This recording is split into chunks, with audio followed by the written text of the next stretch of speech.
Blah blah blah blah blah blah blah blah blah blah blah blah blah blah.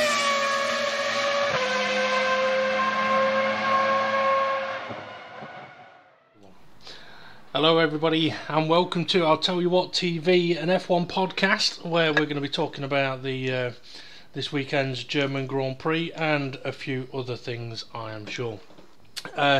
With me is Stephen James as per usual, although I don't know which James will have turned up today, whether it's James Shaw, James Hulkenberg, Jeremy, or whichever other characters he does. So anyway, how are you all this evening? Yeah, not bad. I'm waiting for James to say, yeah, not bad in lots of different voices. Yeah, I'm alright. Not bad. Yeah. Yeah. I got some good news and I got some bad news. Go on then.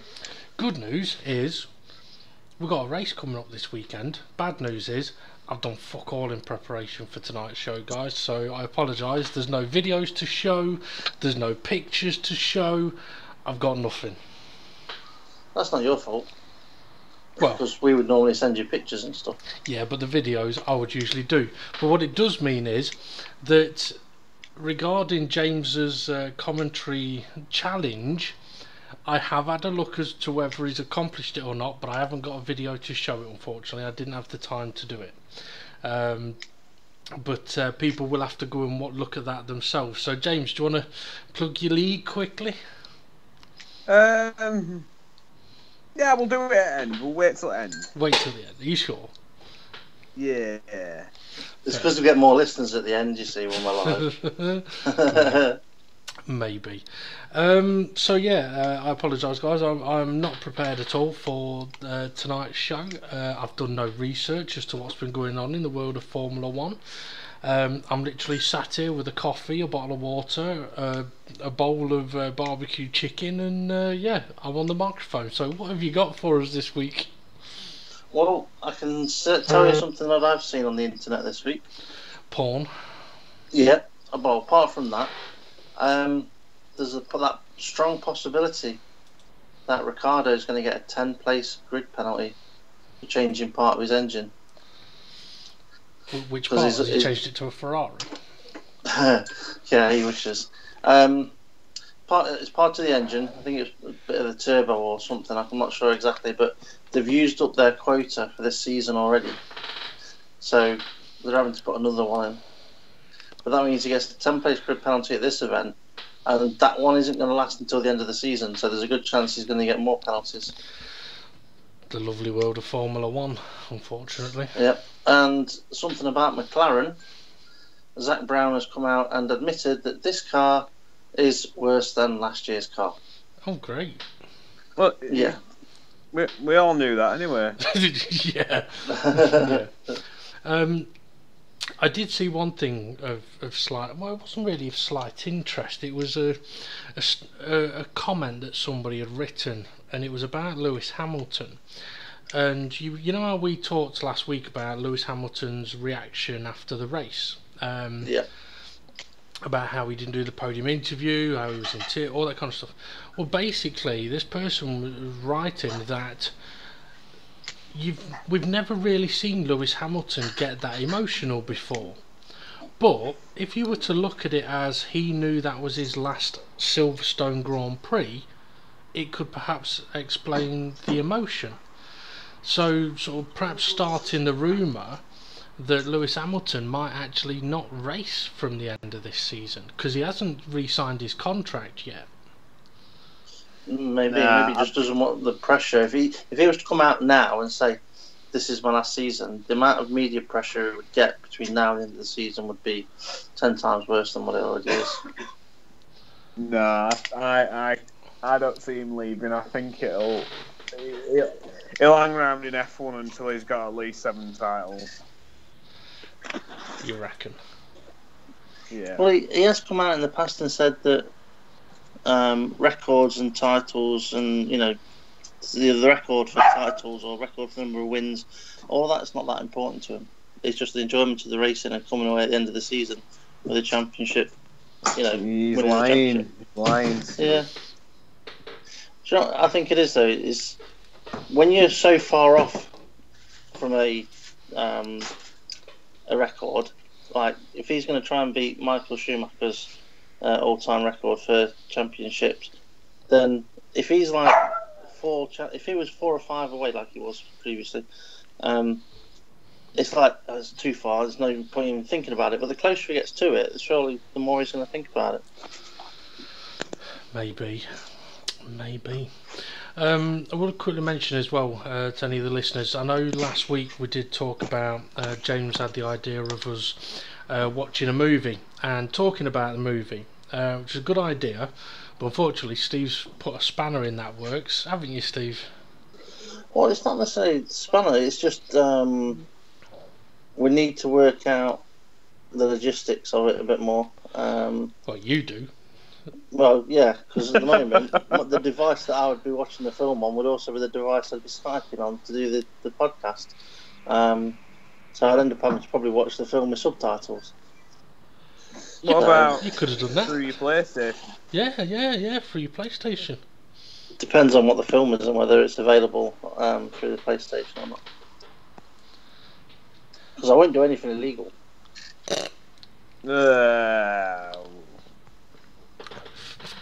I'm not going to comment on that. I must also, yeah, I did think about PlayStation, but how do I listen to it through the PlayStation without it being broadcast on the podcast? You don't have to listen to it because you should have already watched it. Yeah, but he's got you there. He's got you there.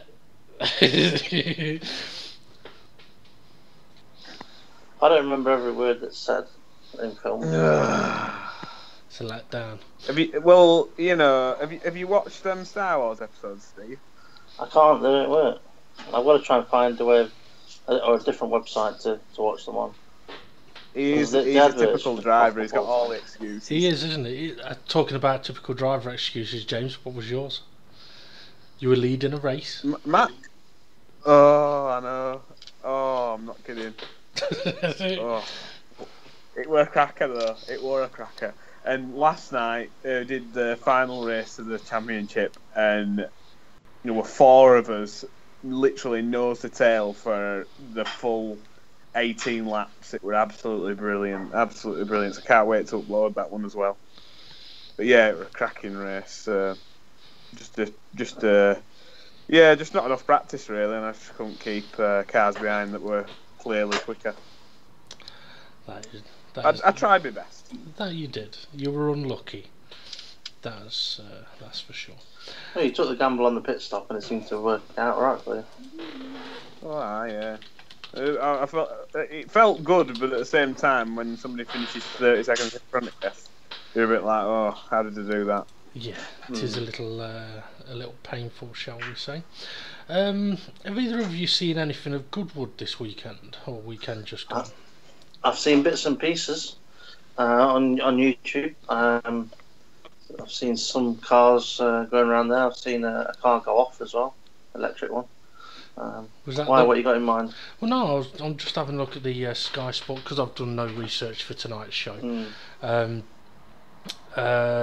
I mean, I was going to do my research yesterday and I ended up sleeping most of the day, and then I didn't have time today because I had to go out. But I'm just looking on the Sky Sport. Hang on. What? When you were awake yesterday, what did you do? Played on PlayStation, but that's not the point.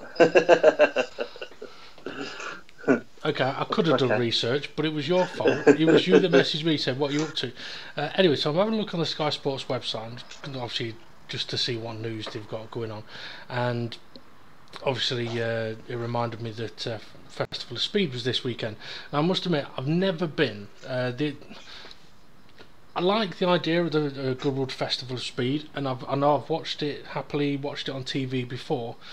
I'm not a big fan of going somewhere where you see one car just like, it's not a racetrack or something like that, it's just cars on show, so to speak.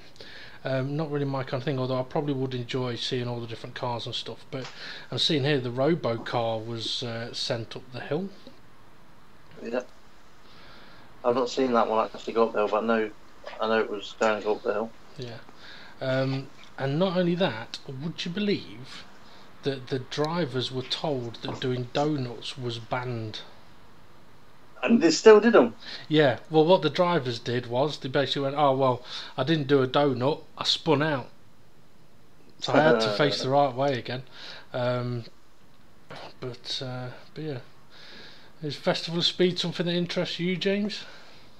The only one I like is when they do that revival thing and they have a proper race with like E-Type Jags and smash them to shit, and you're like, oh, that's my kind of thing. But I don't know if that is like revival, but I don't know. Yeah, I kind of understand what you mean. It is just a bit like, what's the point? I understand, yeah, you're getting to see these classic cars, but you can't really appreciate them, I don't think. No, I mean, obviously I've not really seen much of the paddock areas and stuff like that. From what I gather, you can get quite close, but at the same time you don't really want to be just seeing the car stationary or just blitz past you for half a second. But that's my view anyway. Okay, so this weekend's race, I know recently we've been very downhearted about Formula 1. Silverstone was a little bit of a slight peak in the right direction, but I'm wondering if you guys are like me, where it's like, oh well, it's F1 this weekend, oh well. Or are you fucking like, yeah, it's Hockenheim, come on, this could be good? For me, I always get overly excited, and I think that's one of the reasons why afterwards I'm so peed off, because I built it up so much in my own mind of how great this race is going to be, because I look forward to it so much, and then it's not that impressive. Whereas I think it might just be the fact that I built it up so much, that's why it comes across so shit to me. I wish I didn't build it up so much in my own head, but I am looking forward to it, always do. And then afterwards I'm thinking, what a waste of 2 fucking hours. Yeah. James? I think I already know it's going to be shit. And then if something good happens, I'm kind of excited. You know what I found myself doing on a night? When I'm just getting into bed, putting old races on YouTube and just typing like 2005. Last night, I think I watched Silverstone 2005 with Kimi Räikkönen and Alonso. Räikkönen in the McLaren and Alonso in the Renault. And Schumacher were in 2005 wasn't a great car, but it was still fucking well entertaining. And even though there wasn't a huge amount of action, I was probably mainly entertained because you actually were looking at it thinking, fucking hell, they're pushing like mad. Yeah. Well, when I watch old classic races, I tend to go a little bit further back in history. I tend to go to the 80s and 90s, find the races that had Mansell in it, or Niki Lauda, James Hunt, because there's a few of the old ones which are pretty good, worth watching. Well, I did actually think when James had the idea of watching a movie, it did occur to me overnight that maybe one of the things that we could do is actually watch an old Grand Prix, because you wouldn't necessarily need to hear that. You just have to see it. What about this for an idea? James's races are on a Monday. We could broadcast his race on Tuesday on the podcast, if he didn't have time to edit it though. No.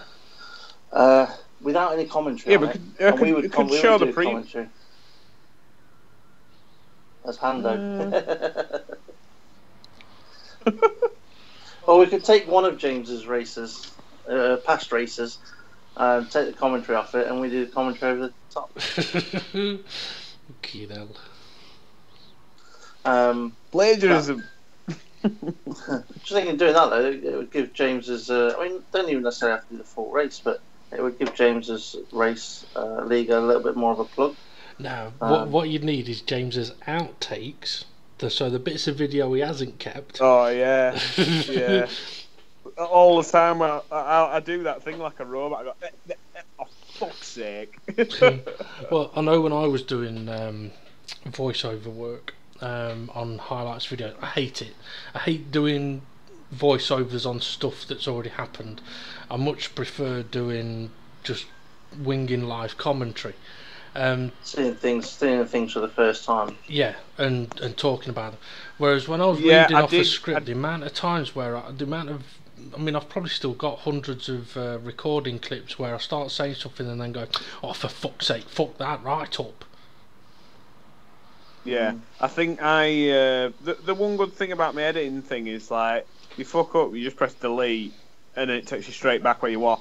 So I try and the struggling thing really is to do is what I always do is I babble on and just say whatever comes out of my head, and then when I go right over to you, what do you think about that, Nigel, or what do you think about that, Jeremy, or whatever, and then I pause it, and then rather than just continuing, I'll listen back to exactly what I've just said, and then go again. Because if I were to sit there and just keep going, record, and not actually listen to it, I don't think it'd be as good. Whereas it actually seems like a real conversation because I'm actually answering questions and shit like that. But by the way, I've got a new commentator for you.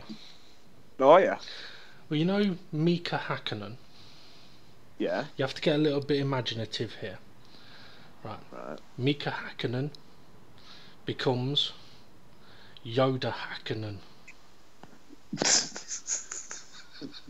How the fuck do you want to do that? I don't know. How do you do a Finnish Yoda? Just do Yoda but slower. Yeah. Yeah. Wow. Wow. That's all you need. Add a few bars, you'll be fine. Yeah, I'll work on it. I won't guarantee it. Or Yoda Raikkonen. No, we'd have to get your mate on to do Raikkonen. Yeah. But yeah, I reckon you should work Yoda into one of your commentaries. Yeah, I'm sure I'll have a go at some point. But anyway, right. I need your help, guy. I'm out. That's it. I'm done. I've got nothing else to talk about. I don't know. I was going to say, I've got something for James to put into his commentary next week. He might even be able to include this with the Yoda thing, and that would be so. The line, it's not necessarily one word, is he used the Force there. He used the Force there. Yeah, okay. I'll get that in. Or you could do the Force is strong with this one. Yeah, I could do. Yeah. What do you reckon, Dave? Or something similar? No, I'd be alright with that. I'd only think of something rude. I mean, for anyone that does want to see how James got on with his commentary challenge, the link is in the description for his YouTube channel. Check it out. The Donington Park race is very entertaining to watch, very entertaining to listen to. And James was bigging himself up quite a lot. What do you mean beating Bigging? The only thing I remember saying is that I don't like a loose rear end. I like tough turns. Yeah, I heard that. It's a bit disgusting, bit dirty, James. I've just remembered something I forgot. When I went out today, I was meant to go to the chemist on the way back. Completely forgot. Oh dear! And now remember now when the place is closed. What is it you're after? Is it those meds? I've still got some, but I need to pick up a new lot. I was going to say, if you're short, I've got plenty. Nah, I've got a few, but they might be out of date. Them ones. But yeah, so like I said, I've come unprepared, so that's about as much information as I've got for everybody. So time for you guys to. Well, we need to make predictions for the upcoming Grand Prix. Where's it at? Hockenheim. That's how enthusiastic James is about Formula 1 at the minute. Yeah. It's bad, isn't it, though, that you end up in this kind of situation? Well, no offence. Is it just me, or were there way more action in my racing league than there has been in Formula 1 the whole season? Yeah. Fucking hell. But that's it, I'm like, the cars can just not follow, so say goodbye to racing. And if you're happy just watching people follow each other quickly, you're watching the right sport. But if you want to watch some real racing, go watch IndyCar or go watch DTM or something. Or... I've just thought of a new commentary name for you, James. Oh, yeah. Yeah. His first name is Ray. And his surname is Sting. Ray Sting? Racing. Racing. Racing. Right, okay. Is he Japanese as well? He's Japanese. Racing. Oh, It could be Asian. Could be Asian. He's got some false teeth, I think, as well. Oh, I love that racing. Can you do a Korean chant?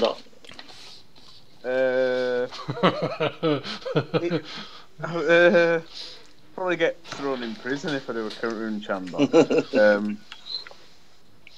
I'm sure I can try it though. So yeah, it's at Hockenheim. It's at Hockenheim this race, isn't it? Right. So you know, what's your favourite corner, Steve, at Hockenheim? Let me just count them out a minute. 1, 2, 3. Actually, 4. It's more of a long sweeping one. It's not really a corner. No, my favourite corner at Hockenheim. Do you know what? I don't particularly like the circuit. Right. So I haven't got a favourite corner. I think I hate all of them, to be honest.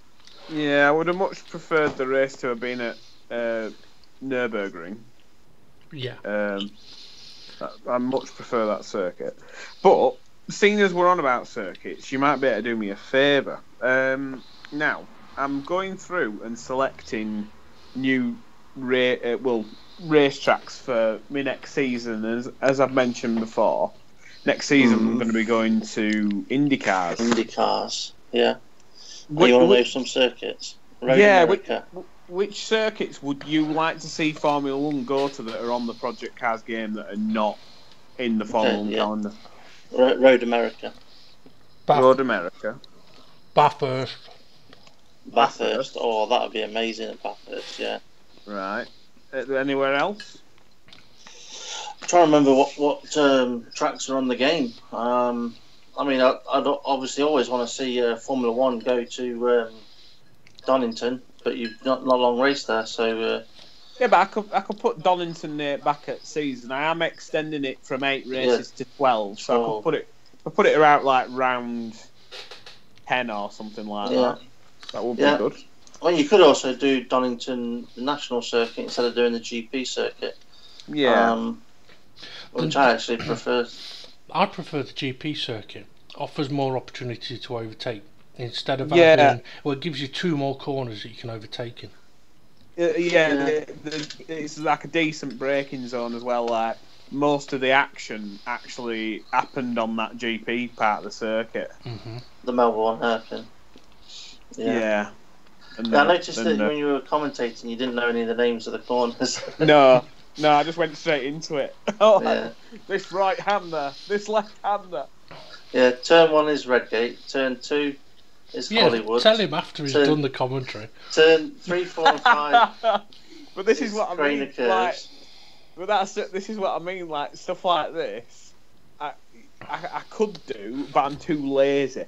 Whereas if I had you on standby, Steve, and you lived over the road, I'd come and get you.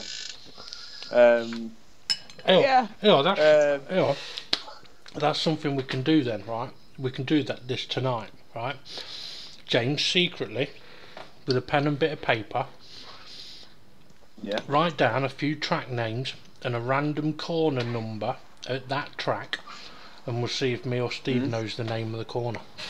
So you can do that over the course of the show, and and over the course of the show, what I'll do is I'll load up the game and I'll go through a few circuit names, and you tell me if you've heard of it and if you fancy it being on the grid. Because I've currently got. Let's have a look see what I've got. I've currently got 6 racetracks. I just need another 6. So I've currently got Circuit of the Americas Grand Prix, so that's on the F1 calendar. Long Beach, that's not on the F1 calendar. Indianapolis Road Circuit, so pretty much what F1 used to do, apart from the final corner that the Grand Prix circuit used to do, is squared off into a 90-degree set of corners. Monaco. Do you have the Daytona road course or race course? Yeah, not the oval. Yeah, I've got Daytona road course as well. I've also done the Barcelona Grand Prix, and that's pretty much it so far. So I've got to get another 6. So what I'll do is I'll load up the game now, and as we're babbling along, I'll pick out some names, and you tell me if you think it's decent or not, and I'll write them down. Okay. So, Steve, what are you most looking forward to with the Hockenheim Grand Prix? The final lap. I love how if Liberty Media are actually listening to it, just to know that we are like hardcore F1 fans and we're born years of it. It's really depressing, isn't it? It's well, I mean, I'm not feeling great as it is, but I've just got no, I don't know, enthusiasm. Yeah. Now I don't know whether it's because the World Cup is over. Excuse me, and and James, unfortunately, it didn't come home. Even though you did get that into your video. He did? Yeah, I said he did. Alright, I thought you said he didn't. No, he did. He did. I said even though he did pretty get much on the into second his to last lap. Yeah. And after the race as well. So yeah, I don't know whether it's because of that or I'm just miserable anyway. But I've just got no excitement. No. Oh yeah, it's all like I remember over the last. I think perhaps the best way I can explain it is with the F1 games, I always looked forward to them coming out. I enjoyed getting it. I got frustrated playing it. I got used to it. You put up with the shit, and you still enjoy it. And that happens year after year after year. And then I got to a point where I'm like, you know what? I don't like this anymore. It's not what it's meant to be. It's too fucking broken. And then it got to the point where it's like, right, I'm not buying it anymore.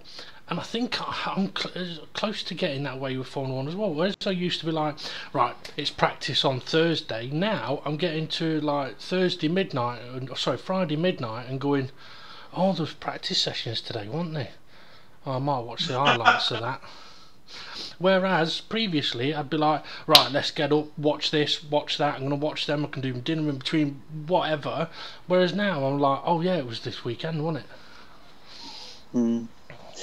Well, I'm saying, I used to be getting up here, there, everywhere. I remember I remember back in the day when it used to be on BBC. I think remember 2009. How I think it was mainly because I liked Lewis Hamilton, and in 2009 he had a really, really shit car, and just to watch that year of the car slightly getting better at every race, and some weeks you'd think, oh, he does have a chance. Does he have a chance? I don't know. And it'd be like really struggling, and by I think like 3 races away from. About 3 or 4 races away from end, he were blitzing everybody, and you were thinking, bloody hell, they've done really well to say the start of the season with the most dog shit car. Yeah.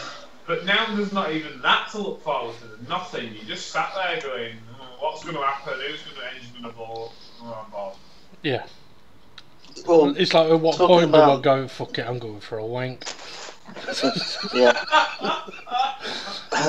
Well, Dave, you mentioned the game. I was going to say something else there.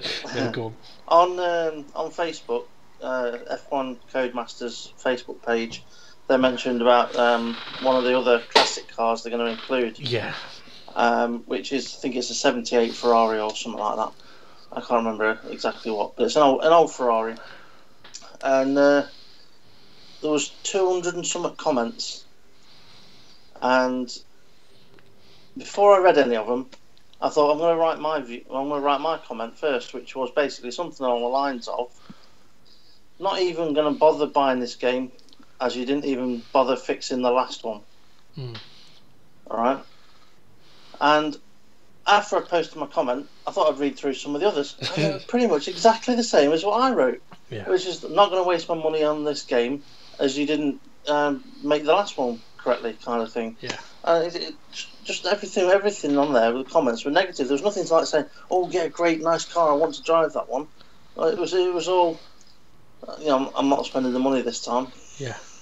That's the thing, you can only burn people so many times before they go, you know what, fuck it. I mean, addiction only lasts so long. And annoyingly, I mean, it's a little bit like, okay, we play football games and we enjoy playing the football games, apart from when it doesn't work properly, then we fucking hate it. You mean when we lose? Yeah, exactly. And racing games can be similar. I'm like, James loves project cars, but I can imagine he does his head in if stuff goes wrong on it. Similar to Steve with F1 and me previously with F1. And the gaming side of it as well can actually affect the real life version of it, because if the gaming side of it pisses you off so much that you're no longer thinking, well, this is the same as that, you can get disenchanted with both, really. Well, I remember back in 2009 the F1 game was teased with pictures of the 2009 cars. Yeah. But it wasn't released, and they ended up pushing it back to 2010. But I seem to remember still seeing like some images online with like a Braun and Red Bull and stuff. I'm like, oh, I so love that game. I would so love that game.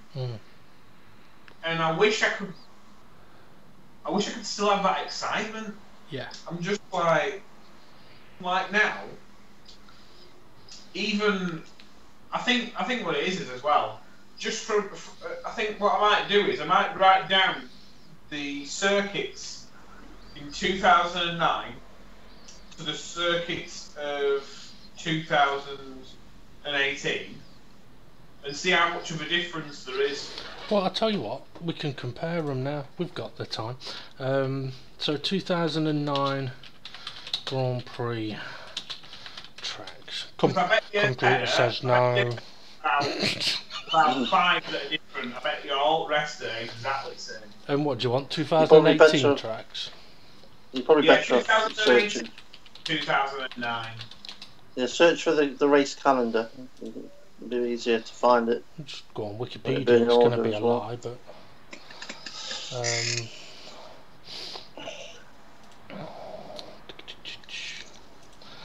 I want to be one of those people that goes on Wikipedia and just writes a load of bullshit just to annoy people.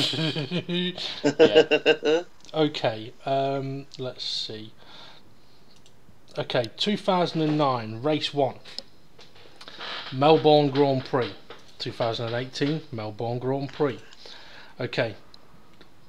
Where do you think 2009 Race 2 was? Bahrain. Mine, Malaysia. It was Malaysia. 2018 it was Bahrain. 2009 Race 3? Bahrain. It's not Bahrain. No. 2009 Malaysia, wasn't that when Button were like, it were pissing it down, he only got half points? That was Race 2. Yeah. Trying to think. It wasn't Suzuka, was it? Nope. No. Because I know that Suzuka nowadays tends to be towards the end of the season, whereas a few years ago it used to be near the start of the season. Okay, America? No, not in 2009. It was China. China. Yeah, okay. And Race 3 2018 was China as well. Okay, 2009 Race 4? Korea. Nope. India. Nope. Don't know. I'm waiting for James. Not Malaysia, the other one. Singapore. No, No. it was Bahrain. Right. so Bahrain for the previous two, then that one. Race 4 in 2018 was Azerbaijan. Race 5 in 2009 was the Spanish Grand Prix. So I'll just go through them. You had Spanish Grand Prix, then Monaco Grand Prix, Turkish Grand Prix, British Grand Prix, German Grand Prix. I don't know why I keep saying Grand Prix. They're all going to be Grand Prix. Hungarian, European, which was Valencia, Belgian, Italian, Singapore, Japanese, Brazilian, Abu Dhabi. You know, looking at that calendar, I would say the whole calendar is better, apart from possibly Valencia, maybe, and Abu Dhabi. And yeah, what if we go through the entire list of Grand Prix there? What are still currently on the grid? Australia, China, Bahrain, Spain, Monaco, Silverstone, Hungary, Belgium, Italy, Singapore, Japan, Brazil, and Abu Dhabi. So about 3 or 4 missing. So there's only about 3 or 4 missing. Is it just me, or would it not be better to mix it up so that every other year you have 10 regular circuits and then 10 that alternate? It would be better, I would agree with you, but well, to be honest, I think they'd be better off just going. I mean, okay, you look at the calendar now. You go, okay, Melbourne. In all honesty, they should fuck Melbourne off and take it to Bathurst instead. Or Adelaide. Or Adelaide, yeah. Bahrain, they could fuck that one off. It's not the greatest of tracks. It's not the most exciting of races. China, yeah, it's not great. As a Baku, you could fuck that off. Keep Spain, keep Monaco, keep Canada, even though the race there this year was shit. France, okay, yeah, keep Paul Ricard if you need be, but I'd rather see it at the other one. Austrian Grand Prix come back in. I'm more than happy to keep watching races at Red Bull Ring. Silverstone, yeah, keep that. Germany, I'd rather see the old classic Hockenheim, never going to happen, or the Nürburgring, because for me, this is what I'm a little bit concerned about with this weekend's Grand Prix. The Hockenheim ring gives you one opportunity of overtaking, and that is in the hairpin. Other than that, other than that, you're not overtaking anywhere else. You're not overtaking into turn 1. You may overtake into turn 2, but it'd be stupid because you might as well just wait until after turn 2. It'll be a lot easier. So the only place you're going to see overtaking is down that straight and into the hairpin. You may have a bit of a battle after the hairpin, but after that, you're not going side by side with anybody anywhere. At least at the Nürburgring, turn 1 potential overtaking, battle continues to turn 2. If it does, it's going to continue to 3. If it continues to 3, it automatically continues to 4. Okay, the next corners, if you're not already side by side, it's not an overtaking place, but you can get somebody out of position so you can then attack them at the next hairpin. Or if you get them out of position in the hairpin, you can attack them after the next chicane. Then you've got the long straight into the hairpin. So there's 4 or 5 potential overtaking places at the Nürburgring. Whereas Hockenheim, you just don't have that. Wouldn't it be a good idea if the owners of the Hockenheim ring said, okay, we're going to keep the track layout, but we're going to make it another 8 foot wider. Just make the tarmac wider everywhere. Yeah. Like 4 foot each side, that bit wider. So you got like more than a car's width extra. It could work.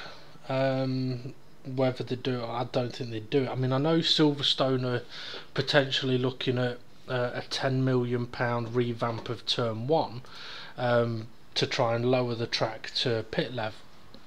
But whether somewhere like Hockenheim Ring that has struggled for funds to be able to host the Grand Prix over the last God knows how many years, I don't think they'd have the money to do it. Annoyingly. I mean, Turkey, we've all talked about how we'd like to see Turkey come back. I mean, Mexico, that one could be fucked off, really. Sochi, that could be fucked off. Singapore, that could be fucked off. I mean, the best Singapore Grand Prix was last year when it pissed it down and Verstappen and Vettel took out off the grid. I mean, they're not exciting. They're not tracks that go, come and race here. We're a challenge, and you can have a battle. It's like, yeah, come and race here. You can drive around as much as you want. That's about it. You can drive out around and follow some gearbox all race long. Exactly. Right, so isn't that what Monaco's like? Yeah, but that's special. So I'll go through some racetracks. So I need. So you've mentioned you want Bathurst. Yeah. Steve, what did you mention? You say Road America. Yeah. Well, I could mention because I've got up the list of tracks. I could mention one track, and if I mention it, I reckon Steve will go, "Yep, should do that." Fuji. Okay. Oh yeah. That'd be a good one for you to do. Which one's that, sorry? Fuji. Fuji? Yeah, it's got a long start-finish straight.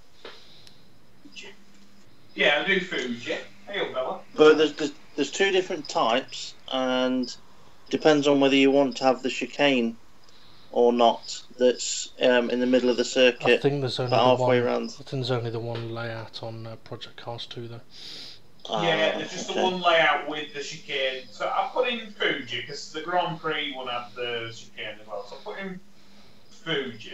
I mean, I was never a massive fan of the Fuji racetrack, right? But it at least gave an opportunity to race and overtake and battle. I mean, that was a track where when you actually look at the layout, you can easily go, well, you know what, you can attack into turn 1 and 2 and 3 and 4 and 5 and 6 and 7 and 8 and 9. Okay, 10 maybe not, bit tricky, but turn 11, turn 12, you can pretty much everywhere is a potential overtaking place, and that for me is something that is definitely missing with current racetracks or current racing formally. Well, yeah, I mean, you look at new racetracks that are street circuits. You can't go up the inside of anybody because it's too narrow. Yeah. But yeah, I kind of wish that these street circuits.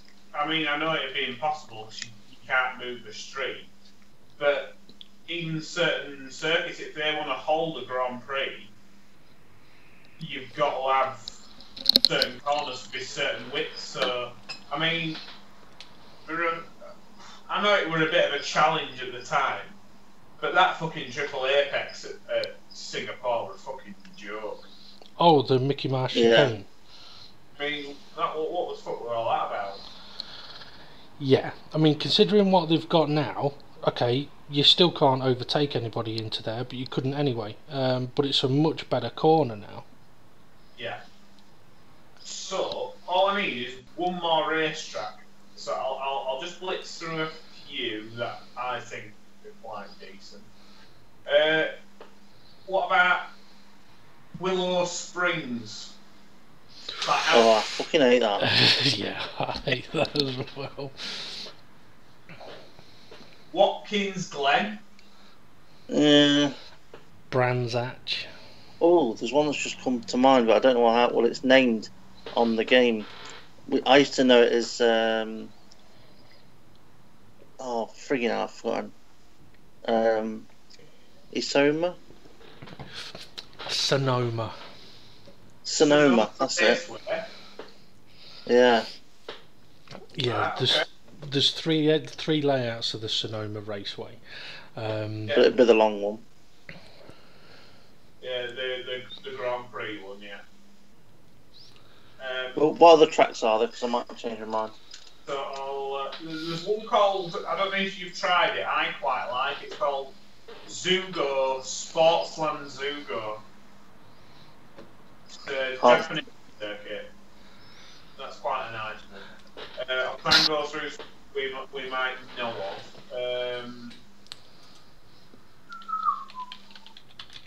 We've done.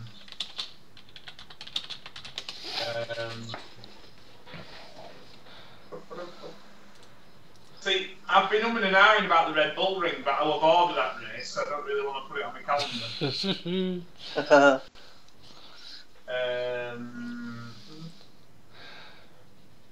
Nürburgring, Nordschleife.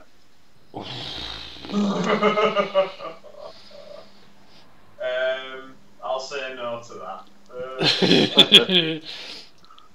I'm trying to see if there's older. So, I mean, there's Laguna Seca. Oh, wow. Now that's a good track. I miss driving on there. Imola. Yeah, it's not a bad one. Grand Prix. I'd probably say, yeah, Imola. Imola's not too...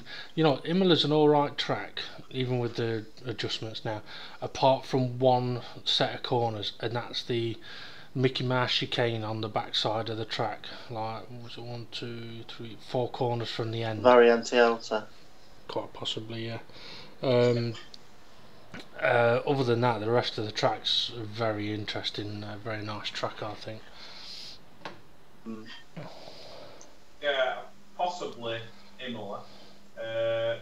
There's Knockhill on here as well, which I do like, but unfortunately I don't understand. Now, there's not many things that piss me off about Project Cars 2, but what does piss me off is when they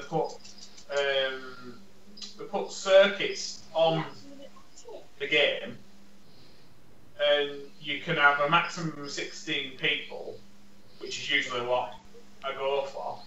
But yet on this Knockhill circuit, in the pit lane, there's only 12 garages. Oh, right. So that's helpful. Yeah. So basically, that even though it's an amazing racetrack, it's scrubbed off automatically. Yeah, you can't fit everybody on it. Yeah. What the hell's that? Well, it's interesting that Steve said about the Nordschleife, because on so we've been playing Gran Turismo Sport, and on there's an experience bit where you have to accomplish challenges or time trials on sections of the track and then a complete lap of the track, and I've done all of them apart from the Nordschleife. I managed to get up to that point a few days ago, and I decided that what I was going to do was, when I do the Nordschleife, I'll live stream it. But then I sat there thinking I might want to practice first, because I could be doing that for fucking hours.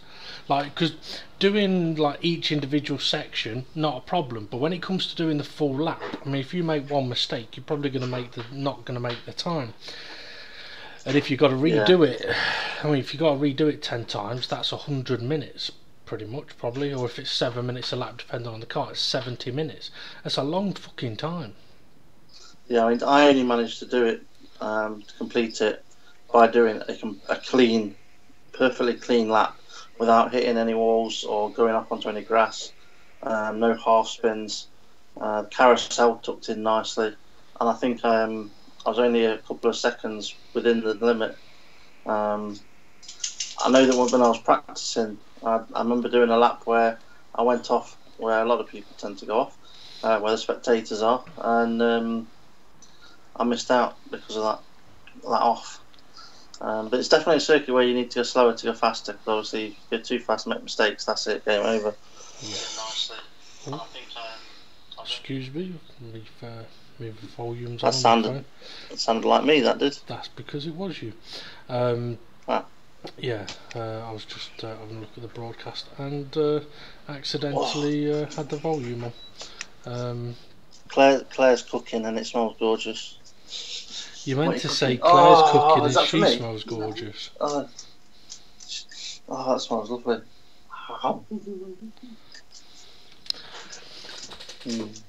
So is that your race calendar sorted then, James?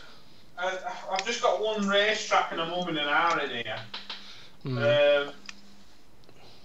I'll have a think about it and I'll give you a few options. Because even though it's IndyCar, I want some IndyCar proper circuits and then I want some Formula 1 circuits. But like I say, I've still got one place available. Shall I stick it as Donington Park? You could, but I'd be tempted to say have a look at where might give you, if there's anywhere that give you better racing. Because those cars around that track, it's going to be a lot of laps, but not necessarily a lot of racing. You don't want somewhere that's too long because it won't be many laps, but everything will get spread out. So, what about Spa? yeah, Spa. He's gone quiet. What?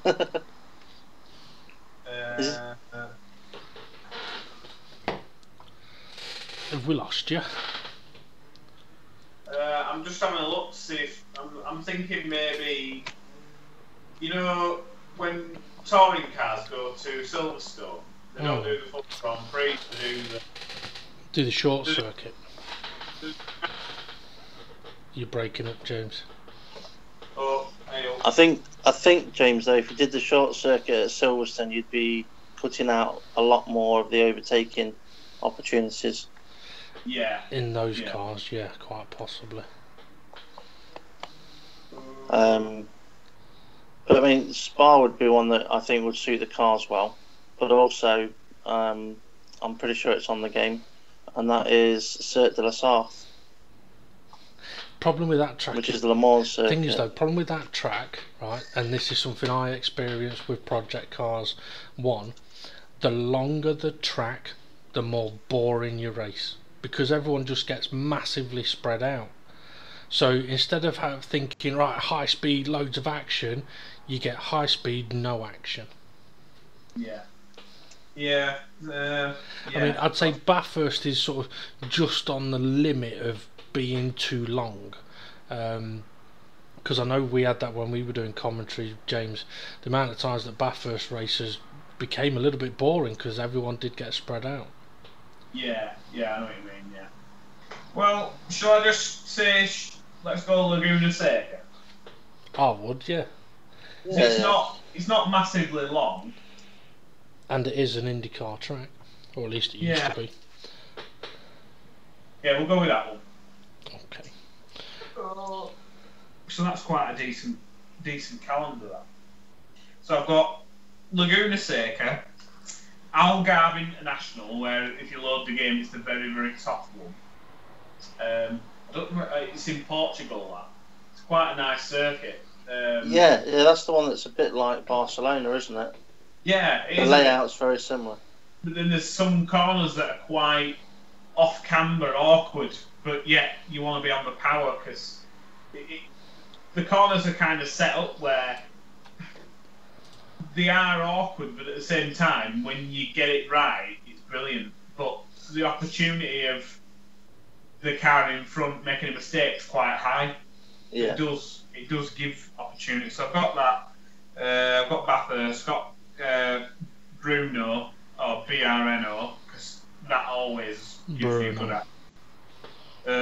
Road America, Fuji Grand Prix, and then them 6 I mentioned earlier.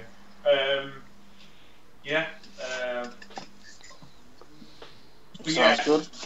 Next season it's going to be quite aggressive tyre wear. I need to actually test the tyres and see what options it gives me, because I don't know if it's like Formula 1. I don't know if it gives you like hard, medium and soft. I'll just load it up now and have a look. But hopefully it'll be decent. Well, while James is doing that, I think we need to do the predictions for this weekend's race, otherwise we're going to forget.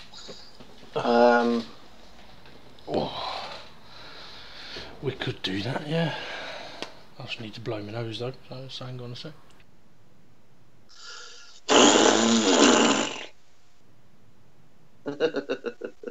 Sounds like your arse has got a bit lax there, Steve. You might as well not press mute. Loose rear end, Steve. Oh, I've got a loose rear end. It goes all over the place. James, have you ever been interested in... I know we wouldn't need to get those predictions done, we will. I'm just wondering, James, if you've ever been into Call of Duty games. Call of Duty? No, I've always been a Battlefield guy. Right. I'm not sure if I bet it's not available now, is it, Steve? I don't know. Call of Duty Black Ops 3 was available free on download. So download it. It's got some interesting game modes. I don't really play it online, but you can do campaign with your friends, which isn't too bad. If it's still available, it might be worth having a look at. Anyway, okay. Predictions then for Hockenheim. Well, I don't think Danny Ricciardo is going to be getting pole position. If he's got a 10-place grid penalty, so... It hasn't. It's not been confirmed. It says it's likely. All right. Well, if it's likely, it's more than likely guaranteed because Red Bull don't tend to let anything slip. So if something has slipped, then it'll probably be true. So come on then, Steve. Who do you think is going to take pole position? Hamilton. No surprise there. James.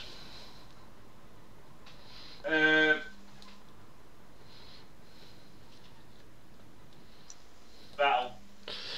I think Vettel as well. I'd just written that down before he said it. So I'm going to go for Vettel, which means this will be the one and only time that fucking Kimi Räikkönen gets it.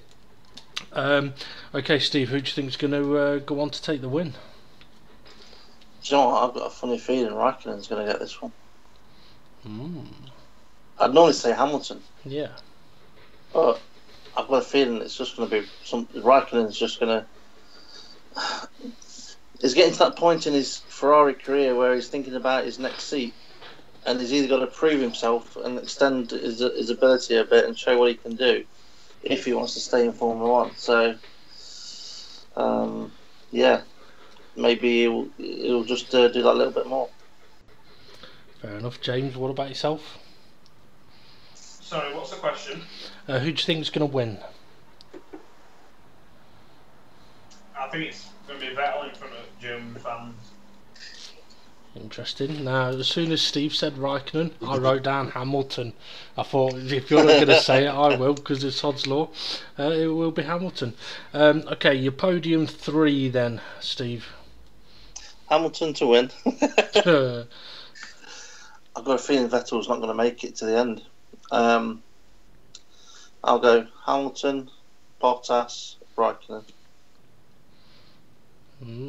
James? Vettel, Räikkönen, Hamilton. Interesting. And I'm going to go with Hamilton. Let's see. Vettel. Bottas. I think that's what I'm going to go with. Okay, first to crash out. Vettel. Oh. I wonder if James is going to say Grosjean. Stroll. Right, I'm going to say Grosjean then. I'll go with a different tactic this week. Okay, we're going to need a couple of predictions then. Additional predictions. Any thoughts? How boring will the race be? Turn 1 crash. What? As in, there will be one, or what lap there'll be one? Lap 1, turn 1 crash.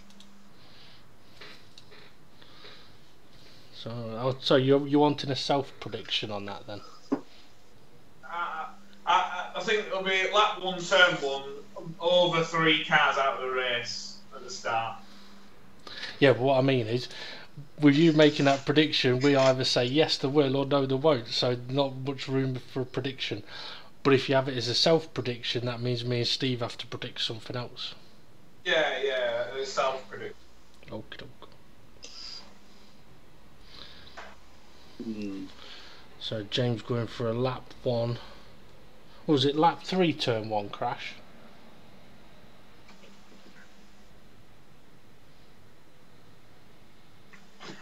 I said lap 1, turn 1. Yeah, lap 1, turn 1, Oh. sorry. How was it? 3 cars out. Okay. At least. Alright, is it my turn? Yeah. I predict that there will be no safety car or virtual safety car. Well, now you've said that, you do realise that Hockenheim is one of the tracks that literally doesn't matter where you go off, it's bringing out a safety car or a VSC. Yep. Okay, fair enough. I'm going to go with Leclerc. No, actually, that's what we can. What position will Leclerc finish? We could have that as our other prediction. So rather than as a self, where Leclerc? So we'll get on to that in a minute. So my self prediction will be. Oh,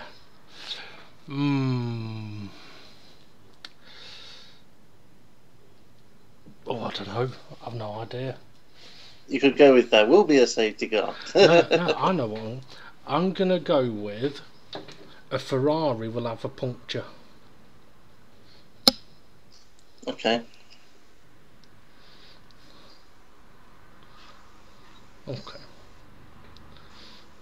So the last one is what position will Leclerc finish?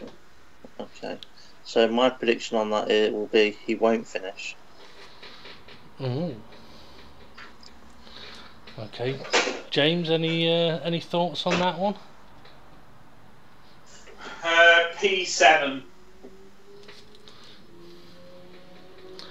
I'm going to go with P8. I was going to go with P7, but I can't pick the same as James. That'd just be wrong. So I'll go with P8 instead. Okay. Right, well that's the predictions done. That's taken up another 5 minutes. What's next, guys?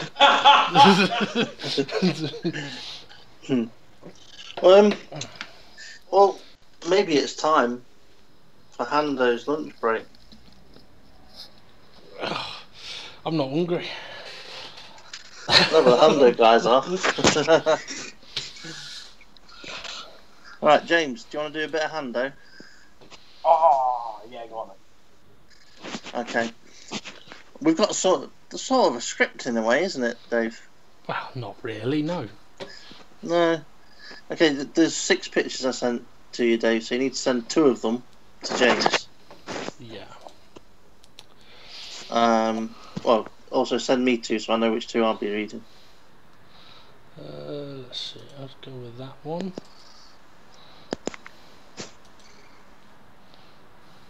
I think I'm going to have to save them all. But I see, totally unprepared.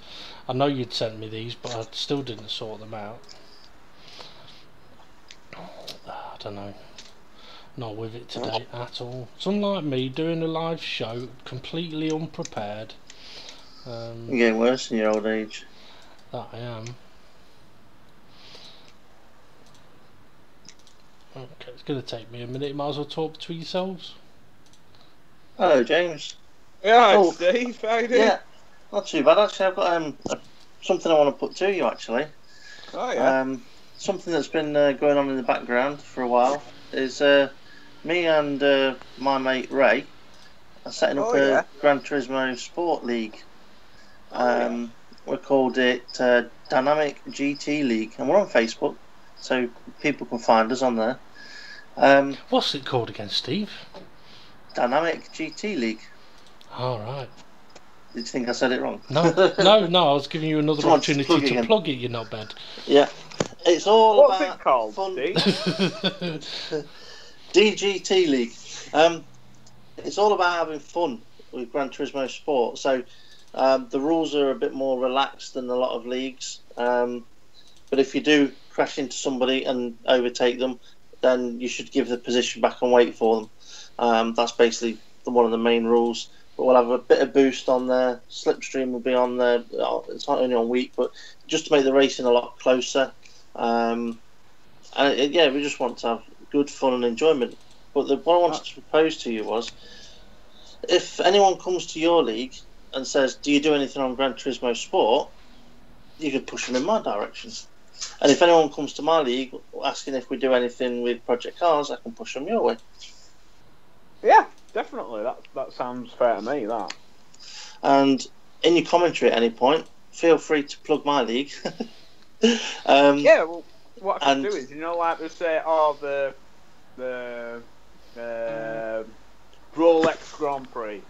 I was thinking I might name a few after this podcast and call it like the 3 legs 4 wheel, or be like the I Tell You What TV, or I might put something like Red Star Media. Well, what you can do is on your commentary, you could do this race is supported by, and then say the name. That easy, done. Yeah, definitely. Yeah. What are you doing, Bella? When it comes to doing plug-in for your league on ours, we won't be doing, well, Ray wants to do something to do with the commentary side of things. Similar kind of style at how you're doing it. But that's Ray's dealing with it. But I'll mention to Ray about plugging your league. But we can always push people in your direction when they ask anyway. So what are you thinking of doing similar to me in terms of racing, recording, and then doing it afterwards? Well, yeah, because on Gran Turismo you can record the race, so then you can look back at it afterwards and you can view it from any camera angle, any car. Save the replay, yeah. Yeah. And look at it from any car, any angle. Same as on project cars. So I don't want to have to deal with it, but Ray, if he wants to, he can. But we're trying to simplify everything as much as possible, so that there's less stress on the drivers, there's less stress on the admins, and literally just try and enjoy it. Yeah, and just getting down to basics. I'm changing a few things in my racing league, so there isn't such a massive spread in the championship. What I'm going to do is I'm going to still give out points from 10th place to 1st place, but I'm going to do it. If you win the race, you get 10 points, and if you're 10th, you get 1 point, and just spread it like that.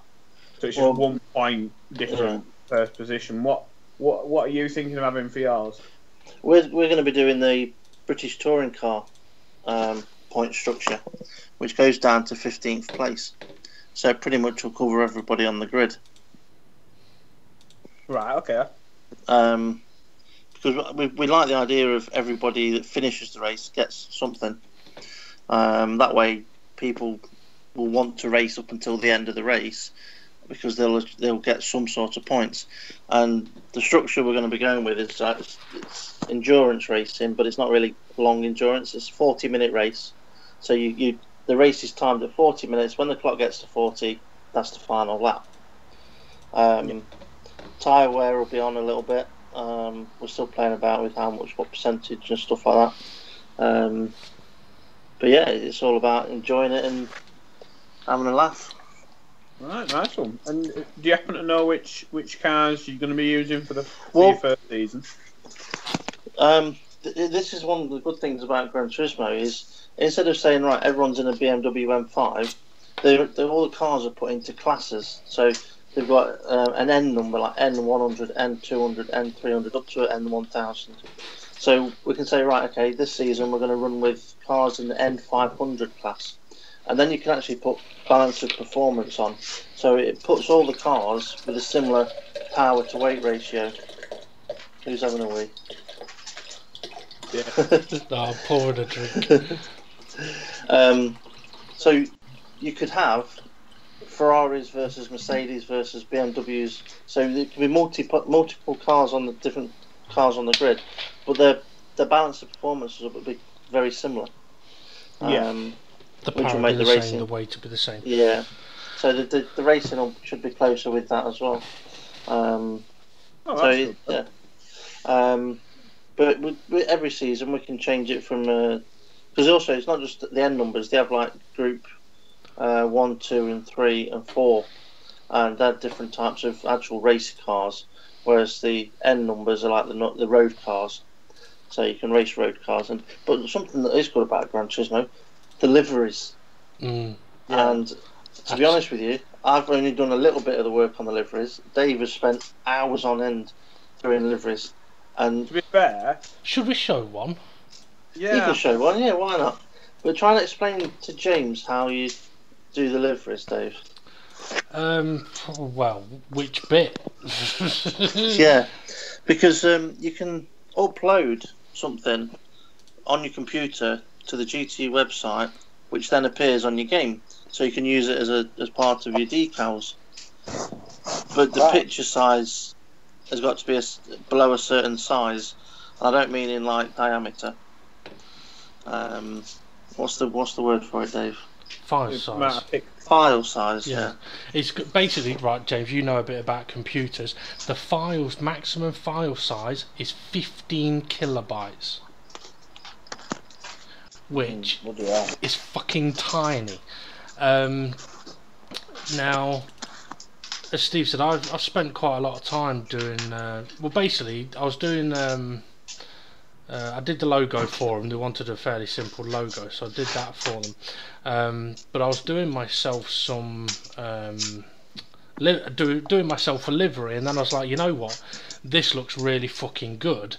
This might look good as a bit of a promo car for Steve and Ray for their league. So I basically did it for them and showed it to them. They're like, yeah, that's fucking mint. We'll have that. So I'll try and get one of the decent pictures and to show you. Because what you can also do, James, right? When you've created a livery, you can allow it to be shared, and you can share it with friends or with anyone. And people then go to the livery.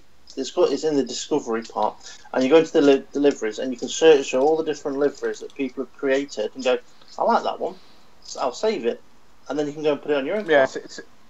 Yeah, see, that's a shame with Project Cars 2. On the PC version, you can do that, but on the PlayStation version, there seems to be no workaround. Whereas at least with that, you can do that. Yeah. I'm just going to get a couple of these pictures ready on the podcast, then I'll send them to you. But what it has meant as well, I mean, annoyingly with the liveries, you can't put the livery from one car onto another car, which has really pissed me off, to be honest. Because it means you basically have to do a livery for every car. But you do have the option of just using other people's liveries, which is perfectly viable. But so like when you buy a new car out of a garage, or you're gifted a car, instead of it just having a plain yellow car, you can go into the liveries, look what other people have done, and go, oh, that's a nice flashy one. Yeah. I'll have that. Whack it on. Yeah, or if you're like me and Steve recently, you go, you know what, I think I might make one that was real or realistic-ish. It takes me a while to get through me. Yeah. It's like I made the British touring cars Focus with a shredded wheat on it. It looks pretty cool.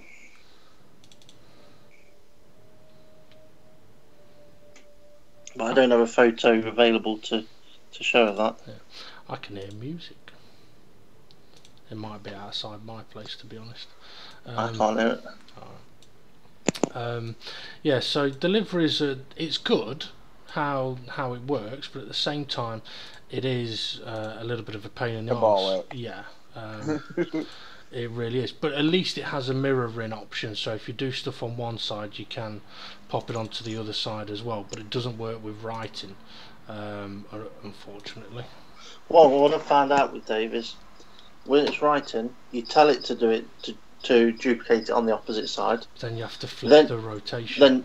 Then you flip the rotation. Yeah, it's a lot quicker than having. Yeah, well, it's a lot quicker than not doing it and then trying to go through it all again to the other side. Not necessarily. Depends. If you got a simple decal like I had, then they work fine. Right, I'll show the designer car that I did on the podcast, and I'll probably send it to James as well, so you can get to see it.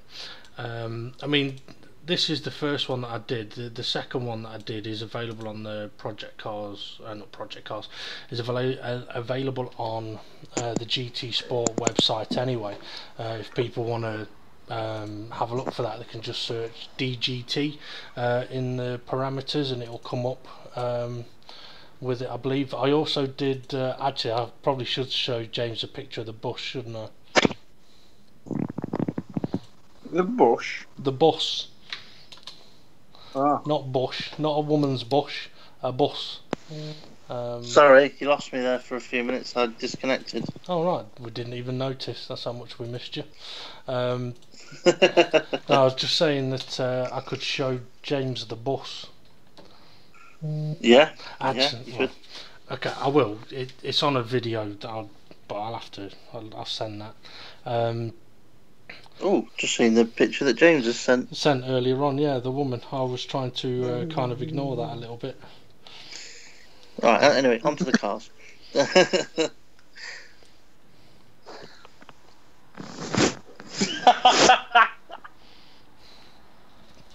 Well, I didn't think it was that funny. Oh, hang on. Oh, bloody hell.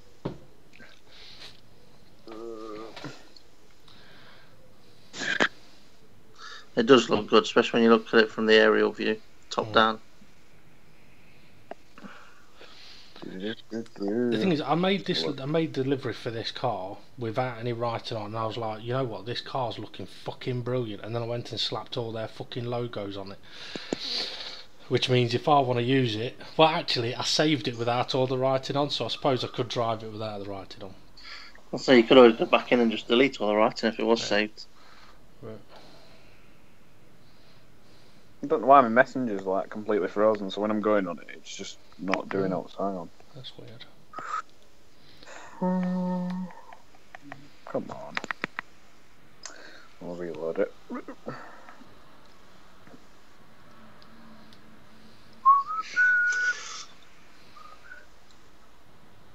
So how long did it take you, Dave, to do the delivery on this car?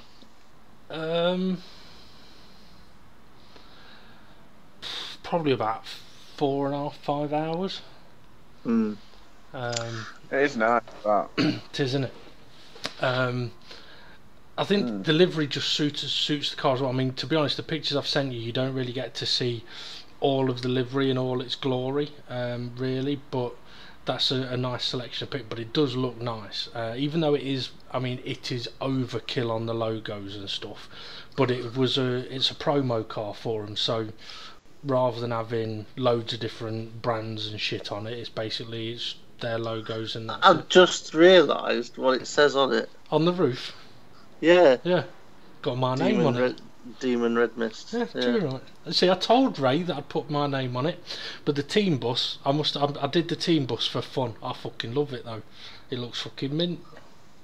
And Dave, will you be racing in this racing league? You know what? I haven't got a clue. Well, but since you've got such a good livery, it'd be a shame for you not to be driving. They won't be using that car, the wankers. The thing is, if you like that livery, have I even got? I must have the other one. No, I bet I haven't. I don't think I put the other one onto my computer. I made another livery which I think is absolutely fucking stunning. Made it on a Subaru Impreza rally car, and it looks fucking brilliant. But when you look at it on the image on the Gran Turismo website, it looks like it's got black on it, but it hasn't. It's actually chrome silver, but it looks black. So I did do. Oh, I bet this won't work. I'll try doing something. I have got my shredded wheat picture. This might show a picture of both of my screens. Let's see. The viewers won't be able to see this, but yeah, it's showing. It's split both the screens. But you see the picture on the left side of the picture.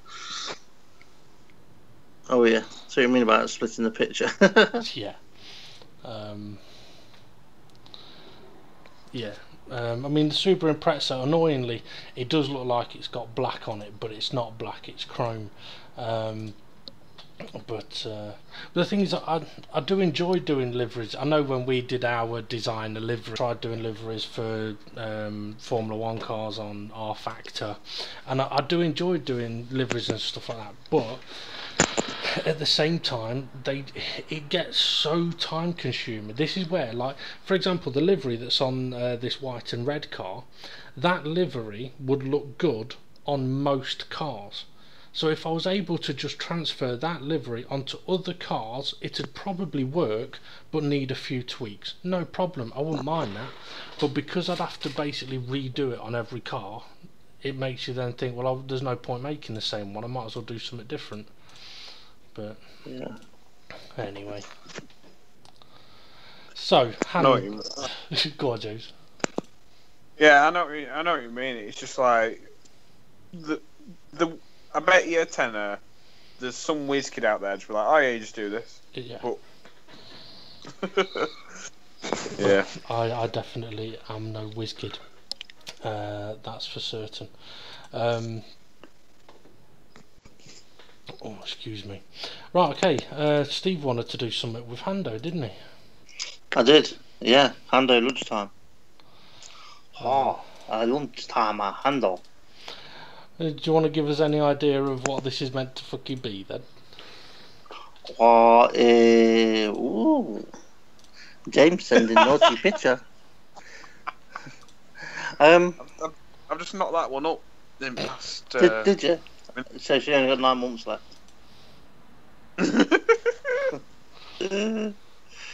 Right, where are these?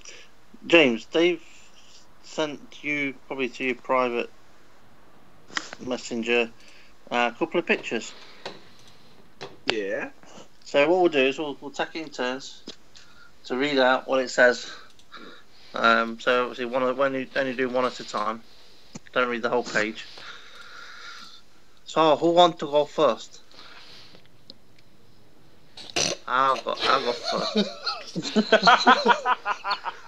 Okay, are you ready? Steve, you've just been thrown under the bus. You're going. Yeah. Okay, I'll go first. How do you know when an elephant has been sleeping in your bed? Hang on, which one? I ain't got that one. No, you've got different. I'm reading it all.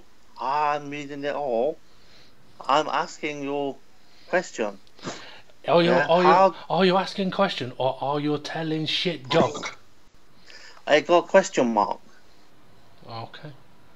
How do you know when an elephant has been sleeping in your bed? 'Cause the fucking bed didn't piece it. Any idea, James? Because the spring broken. The sheets are wrinkled and the peanut comes on the pillow. That is fucking shit. That is a Wallace joke. That is terrible. I go next. What the best thing for a sick bird? A dick in her ass. A big bird or a sick bird? Big bird or a sick bird? Sick bird with dirty thoughts. Oh, I don't know. Skinny tweedmans. The fucking air. Oh. Let me go fucking top of my finger, that was fucking nasty. What do you call a nun? Why do I sound like Chris Eubank? What do you call a nun who goes sleepy walking? I don't know. What do you call a nun who goes sleepy walking? I bet you do know, because it's your fucking book. A Roman Catholic. I not read these, I just took the photos. Okay, that was a bit more funny. Where do baby eggs sleep? I don't know, but it might go next. No, where do baby eggs sleep? This is amazing. A baby egg? I don't know where baby eggs sleep. No, not eggs. Eggs. Eggs? Apes. Apes. Like, Little monkey apes. Like ape. Oh, they sleep in the tree. In apricots. I'm not laughing at that one. I don't That get it. Tumbleweed. Okay. In apricots. Okay. That fucking shit dog. How do you know when an elephant is sleeping in your bed? He's done that one. No, it's different. It's different. The first one was how do you know when an elephant has been sleeping in your bed? This one, how do you know when an elephant is sleeping in your bed? Because you can't get in the fucking thing. He has an E on his pajamas. What? What? He has an E on his pajamas. So What, drug? he a drug dealer elephant. Rubbish joke. Where is the don't- creepiest place to go for a Sunday picnic? Jimmy Savile's garden.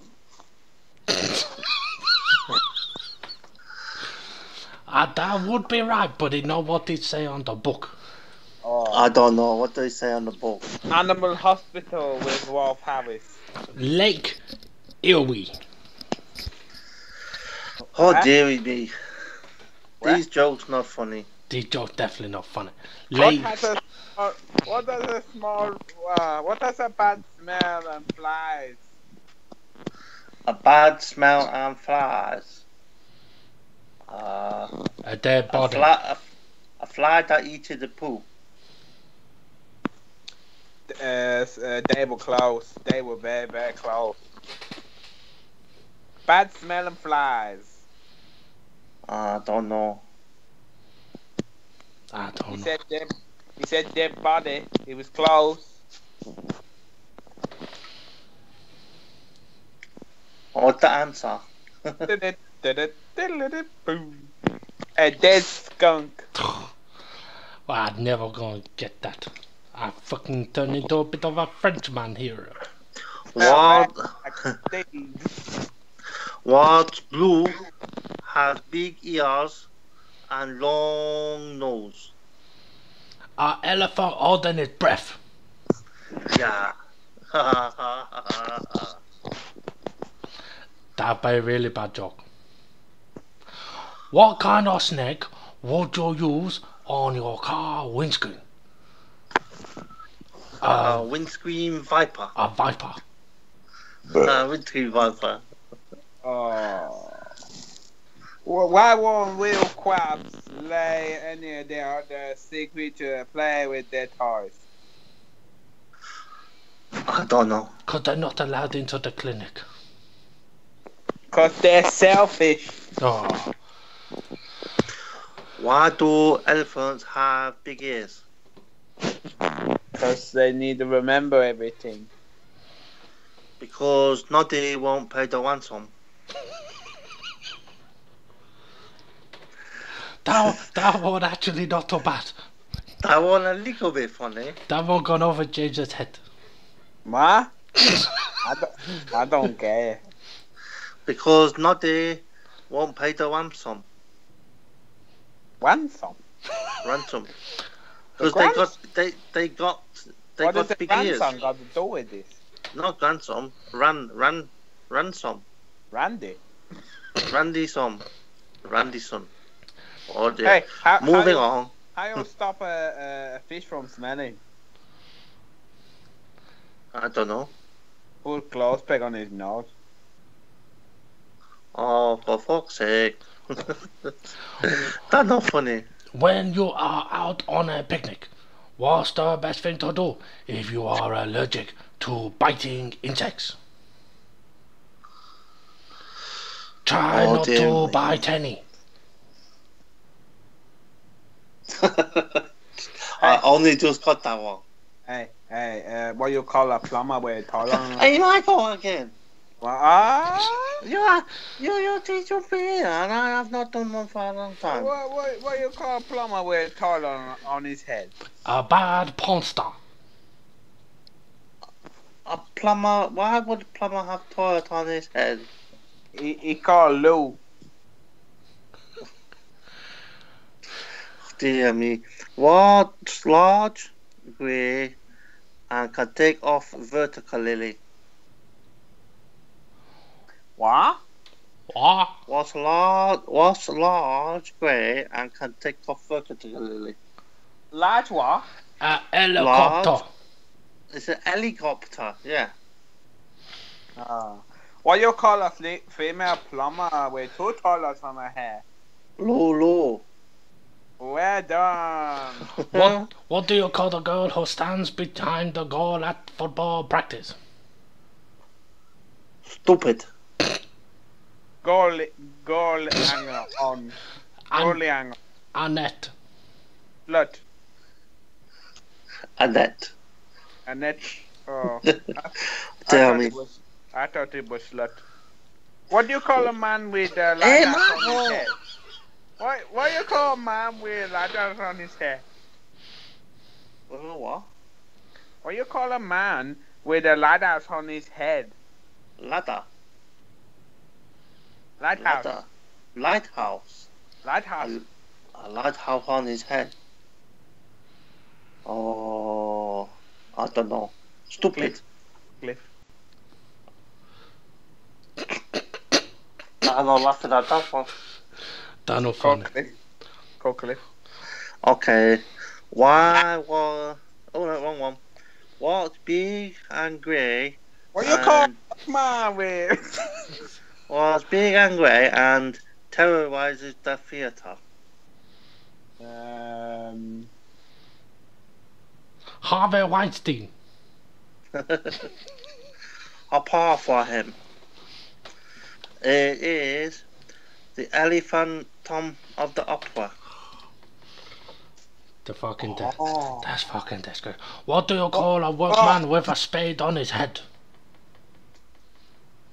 Oh, I know this one, but I've forgotten it. Doug, yeah. I was going to say dig. Why you call workman called Richard with Roadrunner on his hair? I got no idea. What you call workman with? What you call workman called Richard with Roadrunner on his hair? dickhead. Twat. I don't get it myself. But it's called flat trick. What? Roadrunner, I don't understand. Roadrunner was like tan. It was the other. Oh, don't it say road roller or road runner? Road roller. Oh, I thought you said road runner. I was thinking like. I thought. I read it. That's what I was thinking. I read it wrong. Oh dear. Why were the elephants thrown out of the swimming bath? What? Why were the elephants thrown out of the swimming bath? Because he's too fat. No. Because he drink all that fucking water. No. They wouldn't keep their trunks up. Bastard. They wouldn't keep their trunk up. What do you call a mechanic with a car on his head? Jack. Oh, that is stupid. That's very stupid. Dear me. Ask James the one you asked me last night. I got a few just for James. Oh. But I need to do these not in silly accents. So that's the end of Hando because I need to. These ones they were special. Alright? Oh, are they? I'll do. Steve, I thought you said you were going to without doing a silly accent. Right. How can you drop a raw egg onto a concrete floor without cracking it? Lots of cotton wool. Nope. Well, you could try that, but you can drop it any which way you want. Concrete floor is too hard to crack due to an egg falling on it.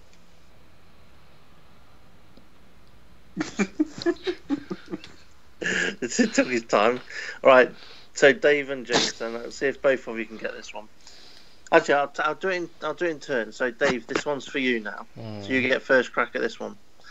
There are 3 stoves. A glass stove, a brick stove, and a wood stove. You only have one match, so which one would you light first? The wood stove. The wood. Yeah. Wrong. Why? You light the wood, you put the bricks around the wood, and then the glass is fucked. You light the match first. Hang on, you asked which of the stoves you light first. No, I didn't.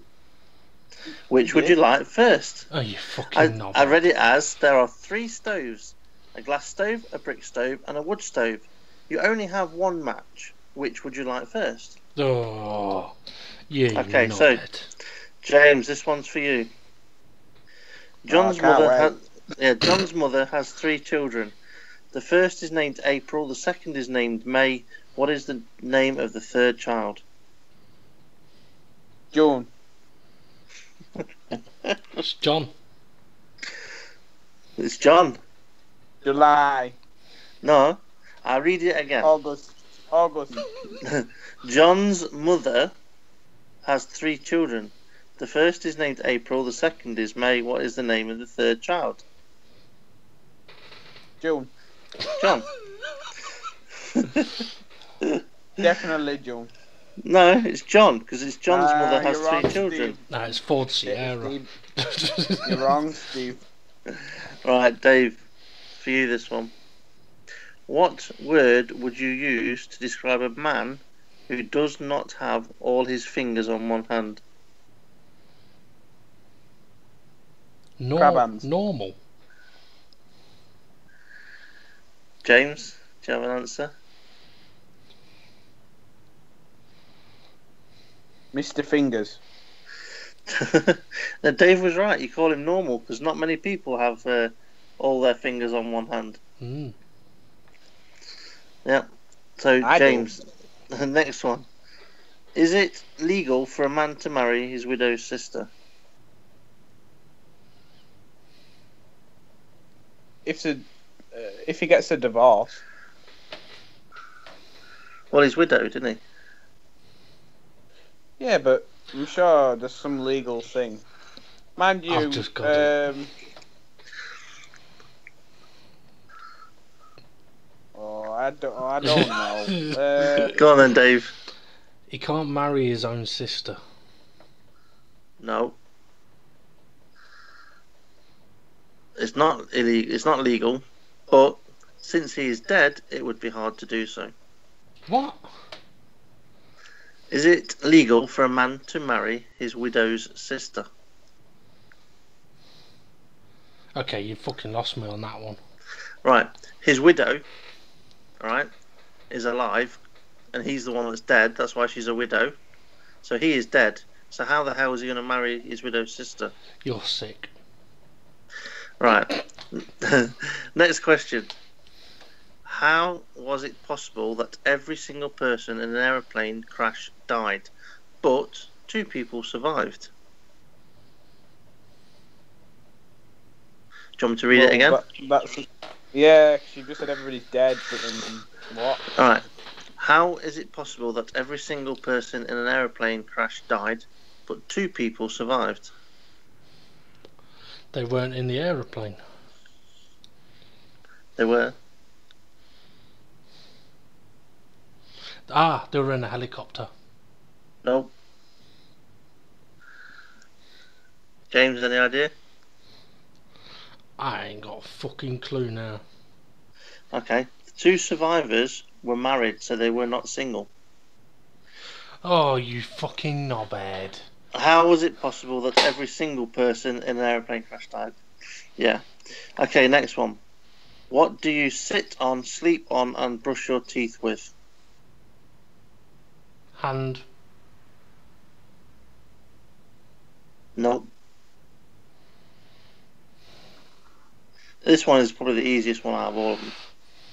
What do you sit on, sleep on, and brush your teeth with? Sofa. You brush your teeth with a sofa, do you? I put Colgate on the sofa and just rub my face on it.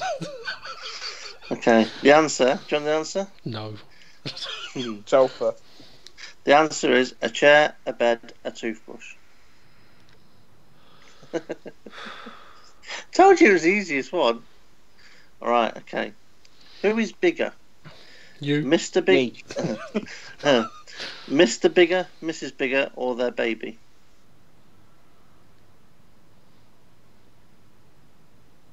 Who is bigger?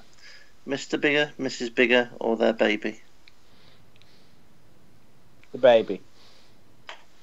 Why? Because because they're so big that they give birth to a bigger thing. No, I'm not taking that. I reckon not correct. Mr., Mrs. and A. Huh? A what? Well, I don't know. Who's bigger? So you got Mr., Mrs. and bigger. So Mr. Bigger, Mrs. Bigger, and bigger. And baby. Bigger. It's the baby since he is a little bigger. Oh. I said that. To be honest, James, even I don't know what you said. All I heard was bigger. What has 4 wheels and flies? A hearse. The man with the golden guns car. No. I got you there, mate. What has 4 wheels and flies? Flies. Oh, Flies, not flies. A turd with wheels on it. No. An undertaker's carriage. No. A bin lorry. Some of them have 6 wheels. Some. Okay, More. last one. Thankful. If a monkey, a squirrel, and a bird are racing to the top of a coconut tree, who will get the banana first? None of them. Birds. There's no bananas on a coconut tree. Correct. But Bird had realised that. And the person up there go, I'm off to the banana tree, yeah. I'm off to so I'm right. Banana. Bird. Well, there you go. They're done. No, thankful. I think that's the worst fucking game we've ever had. And we've had some shockers. It's like, what's this picture? Pixel. Fucking you know, I think the biggest flop of games was my street names one. You've just beat it, Steve. That wasn't that bad. It was. You were on this end of it. It was fucking dreadful. Oh dear. So, anything else we've got, guys? Come on, entertain us. Usually something happens with you, James, in a week. No, it's happened. I shit myself. Oh no. I was on the way to the toilet. I couldn't get there quick enough. When would that have been, Steve? Would that have been Thursday night or Friday morning? It might have been Saturday morning. Alright. Which, yeah. Friday? Saturday? I don't know. It was one of the two. Yeah. Yeah, it was after the curry. Yeah. We had a curry on Thursday, right, James? Absolutely lovely. But fuck, I spent the next 2 days constantly feeling like I'm going to shit myself. It was not nice at all.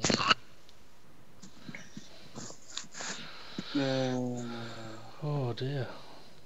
Well, I can't believe we're all sort of... See, Steve, you should have watched the movie.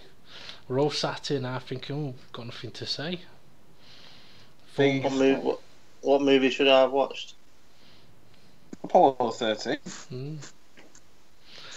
I will admit that I did think about Apollo 13. There's not a lot going on in that film that we could have talked about. I was trying to think of other films we could have done. Ooh, I'm just watching a Ferrari crash from Gerard Berger crashing a Ferrari at Monza. Yeah. No, I think it's the old Hockenheim. Oh no, similar. Is it one where it catches fire up against the wall? No, it's turn 1 at Monza. Went straight over the chicane and ripped the front end off.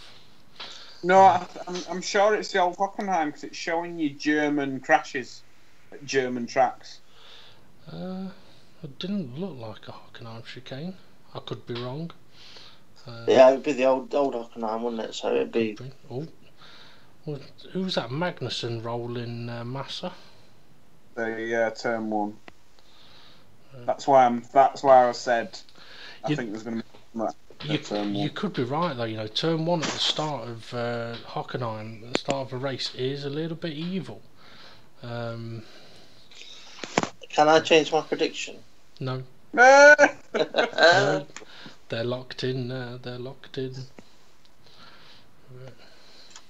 You know, if there's anything that I am hoping for from this weekend, it's just decent coverage. If there's fuck all happening at the front, show us other stuff. And you know, Steve, how you mentioned a few races ago about how annoying it was, where you've got in qualifying, you've got laps on, cars on starting flying laps, but they're just showing all the front runners coming out of the pits. I must admit, since you mentioned that, it's been bugging me more and more. Because for me, it is a case of, if I was an owner of one of those teams, I would be questioning, saying, hang on a minute, we've got companies paying millions to have their name on our car. We're giving you the opportunity to show our cars on the telly, and you're not doing it. You'd rather show cars coming out of the pits that are not even on a lap yet. You don't need to be doing that. I mean, I don't know whether I spot these things because of me doing broadcasting, and I'm aware of what the camera's showing. And one of the things when you're commentating on a qualifying is you want to catch somebody that's on a qualifying lap, not somebody that's on an out lap. There's no point in watching somebody trundle round at 40 mile an hour when there's other stuff you could watch. Yeah, I mean, that's interesting actually. James, how come you don't do show qualifying on your videos? Because unfortunately, it doesn't allow you to record the qualifying, which is a bit annoying. Oh, that is a bit shit, isn't it? It only allows you to record the race. Do you know what? I think that might be the same with Gran Turismo, because the qualifying isn't actually called qualifying. It's called a practice session. But the fastest from the practice session starts first, or it's in fastest first order from the practice session. So you have a 15-minute practice session as a qualifying session, but I don't think you can record that. I think you can only record the race. I think you might be right there. Excuse me. I mean, games. I mean, it's something I have noticed, like playing Gran Turismo, is I know we're getting. I mean, we've not talked much about Formula One, but to be honest, I don't think any of us are really looking forward to it that much. And there's not a lot really to talk about. And one of the other things that we all do is we do play video games. But I mean, obviously, I've been playing GT Sport a bit recently, and I mean, it's all right, but I mean, I haven't driven on my PC for a long time, but I can still notice there is a massive difference of feel of physics on GT Sport compared to on R Factor 2. GT Sport is a hell of a lot less developed than R Factor 2. And I must admit, it's definitely one reason why I really have no interest in playing any F1 game, because once it's a little bit like, we've got a friend of ours that races on GT Sport, and we actually met him on a Gran Turismo 4 or something like that, my bad, and he always raced on a pad, and I mean, we've reconnected with him recently, with him having GT Sport and us having it, and he's now got a wheel, and he was saying the other night that he just can't see the point in playing the game on a pad now that he's used a wheel. And we're saying to him, well, that's what we always said, once you've done it, you can't really go back. I mean, it's like, James, if you had to race project cars on your pad, you probably wouldn't do it. No, yeah, and it's kind of a little bit like that with me in a way, with having raced on the PC. Going back to a console, it's definitely a downgrade of what I'm feeling on the wheel. I have found it quite difficult, to be honest, because I don't feel what's happening with the car. But one of the reasons why you do play Gran Turismo, though, is for the fun element, not the simulation element of it. Yeah, not for the simulation element of it at all, no. But I mean, I know I tried Project Cars a while ago, and I didn't really. It did piss me off. It didn't piss me off as much as. Well, actually, I don't know. I mean, F1 did annoy me. It did bug me. But I think Project Cars probably bugged me more. But I think, to be honest, I was in a frame of mind where I was just that angry and getting pissed off with the game that I was like, you know what, I'm too angry to drive and I'll just keep fucking up. I don't see the point.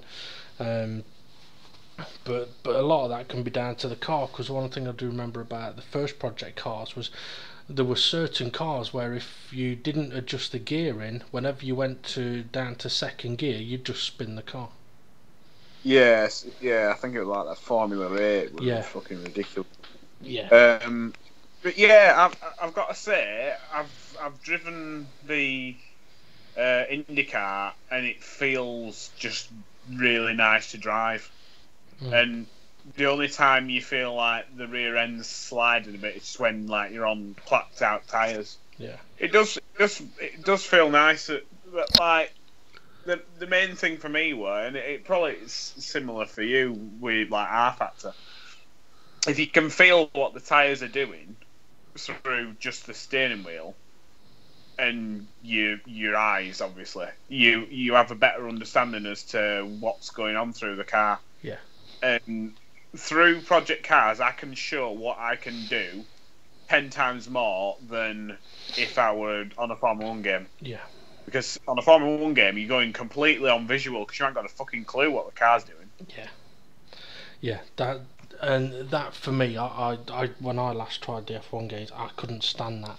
I mean, the classic cars weren't too bad on the F1 game, but the current cars now, I'd be turning into a corner and I'd have no sense of what the front end of the car's doing.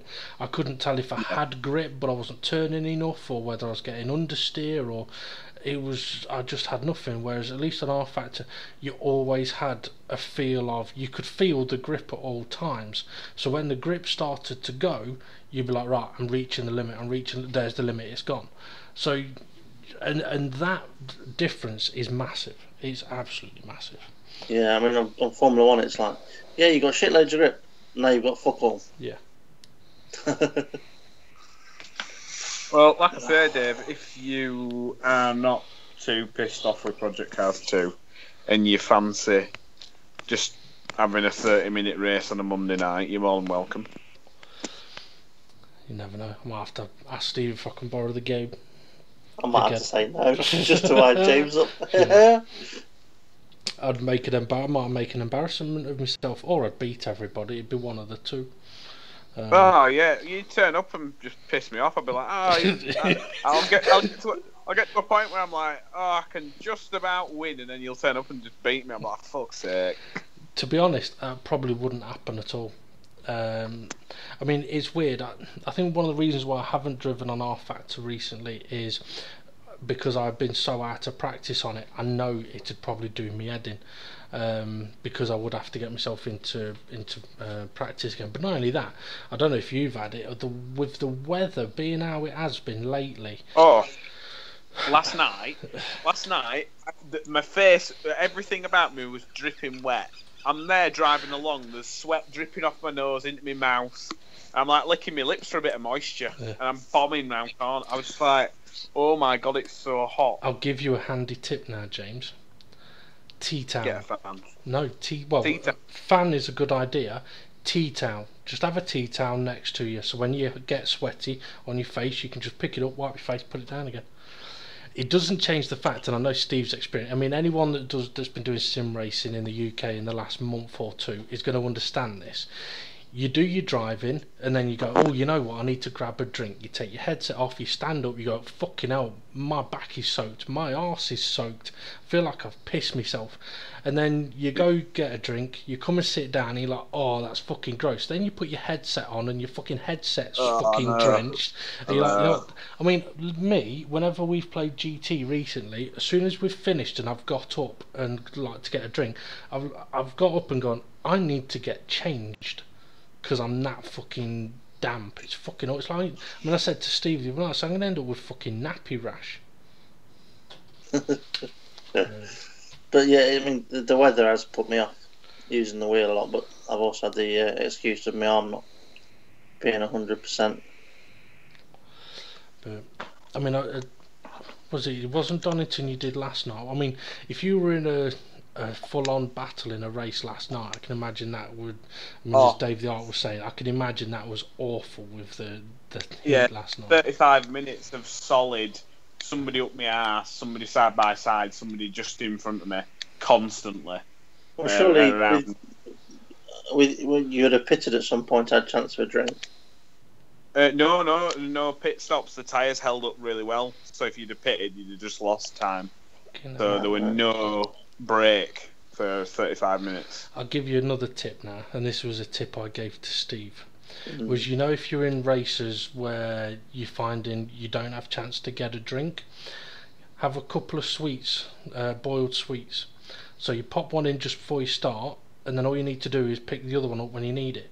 It gives you moisture then in your mouth. It's better than chewing gum, because chewing gum activates your stomach, and it's easier than picking up a bottle and drinking. Or you can always get a bottle with like the sports top, which is handy enough, so you don't have to look at where it goes. But boiled sweets very handy in warm weather for keeping your moisture in your mouth. Yeah, sherbet lemons. Right, well, I'll keep that in mind. Yeah. Or if you're Dave the Art, big fat joint. Yeah.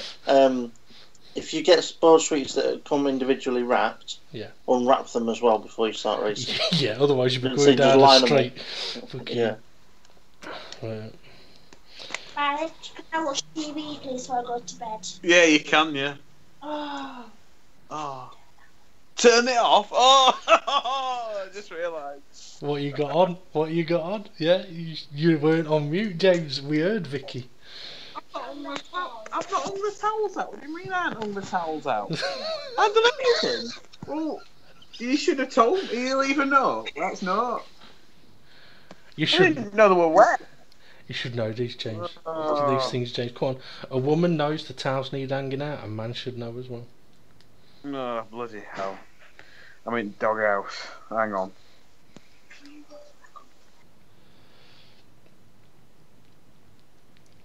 Tried listening to what she was saying then. He's popped it on mute. Yeah, he's in trouble.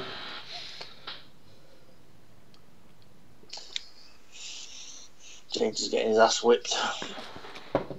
He probably likes that though. Comes across. I still want to know what he had on the telly. That's a good point, actually. We'll find out in a minute. I'm sure. Once he's hung his towels out. Yeah. I don't know if I'm tired or unwell. I think I'm unwell. I wasn't feeling very well when I got up today. I felt off all fucking day. I'm just really hungry. I don't know what to cook. Well, I decided to. I was coming out of town this afternoon, and I wasn't going to pick anything up. Then I thought, you know, I need to grab a bottle of water. So I went to the butcher's. Crowfoot's, is it? Or Crawford's, one of the two, near the car park entrance, and they had some bags. I didn't know what was in the bags, but on it was written, one was like popcorn chicken, another was Chinese chicken, another was barbecue chicken. I thought, fuck it, I'll grab a couple of those bags. And basically it was like chicken in a batter with salt and pepper on one bag, it's like chili, salt and pepper, and barbecue sauce on the other. Fucking delicious. And I think it was £2 a bag, but one bag was enough. Like it could have done. It could have done for two people. If you'd have had rice with it, you'd have a fucking proper meal. So James, what was on the telly, and what else have you not done? Oh no, we won't tell her. She was just meaning. She just come in from work. And I would away because she wants to watch Love Island, and I can't stand that guy. Yeah. You're not the only one. I said to her, this show would be so much better if it just had like me in it. Just like walk in, just like don't give a shit about the way I look. Just walk in and be like, yeah, going on. Walk in with just your dressing gown on. It's a load of bollocks, though, Love Island, isn't it? It is a load of bollocks. It's all bullshit. I mean, imagine, it's basically turning into Big Brother Abroad, isn't it? Mm. Yeah. That's what it is. With fake tits and fake women. You know, I've not seen any of it. All I've seen is some like pictures that people have posted on Facebook, and I'm like, I mean, people are going mental for it. Personally, I don't. I mean, if you want to see people on a fucking beach on an island somewhere, go to a fucking beach. I mean, if you can't afford it, don't watch other fucking knobheads going to a beach shagging whoever they want. But yeah, there's just no about it that's appealing to me. It's just like, there's no why would I want to sit and watch people that I know in real life I would not get on with? Yeah. You know what I mean? Yeah. Fucking, could you imagine watching us three on a fucking island? We'd be sat there, this is too fucking hot for me, I'm sunburnt, I'm going in. Yeah, That'd be constantly. It'd be us three sat around the bar complaining about Formula 1. Yeah. And then some women coming over and it's just being like, oh, get us another drink, please. The thing is, right, I don't know if you two have seen it, I shared a video on my Facebook page earlier today, which I saw someone else had posted. And, you know, as soon as I saw it, I thought, we need to get James to do that. And I would love, honest to God, I'd love for either of you to do it. I'd do it, it just wouldn't have the same effect. Now, if you haven't seen it, jump onto my profile on Facebook and have a look at the video. I shared it on there 2 hours ago. But just go and have a look.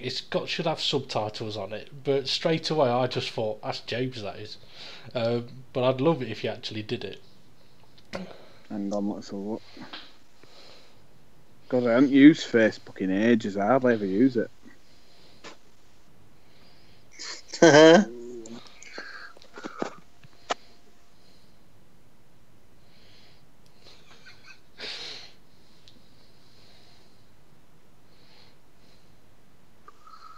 Oh, he's got beers in there as well. Mm-hmm.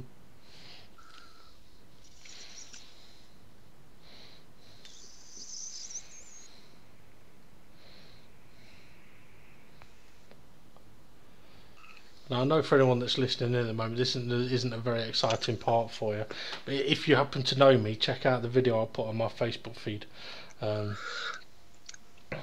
Try and describe what it is. It's basically a bloke that has decided to blow up a paddling pool, fill it with water in his living room. Well, in his partner's living room, and she's going fucking mental. And he's got an England cross on his head. He's playing PlayStation. He's got his beers. The thing is, there's one bit where she's like, why the fuck is that in my living room? And he goes, well, you know what? I was going to put it outside. And she's like, oh, really? That's not what normal people do, is it? Put a pool outside. He goes, well, if I did that, though, I wouldn't be able to play FIFA, would I? And she goes, you could have taken the fucking telly outside. He was like, oh, yeah. Oh, well, too late now, isn't it?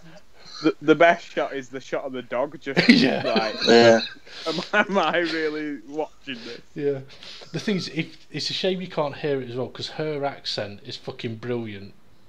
The way she actually speaks is brilliant. I have seen this couple do other things as well. Right. He looks like the type of person that would just sit there and just wee. He's probably he'd fart in it, that's for sure. The bit at the end does get me as well, though. How the fuck are you going to get all that fucking water out of that fucking pool? Well, we'll get to that, won't we? When we have to do it. What do you mean, we? I didn't do it, you fucking idiot. There's meant to be an hosepipe ban, isn't there? Mm-hmm. Yeah. I was looking. That'll be why, Steve, you like to top up your paddling pool quick before hosepipe ban. Yeah. If you thought it's a £2,000 fine. Ours has been full for a few weeks, but the hosepipe ban, I don't think it's in all areas, you know. Yeah, because it mentioned it in Manchester, but mind you, in Manchester they don't know what water is, do they? No, that's true.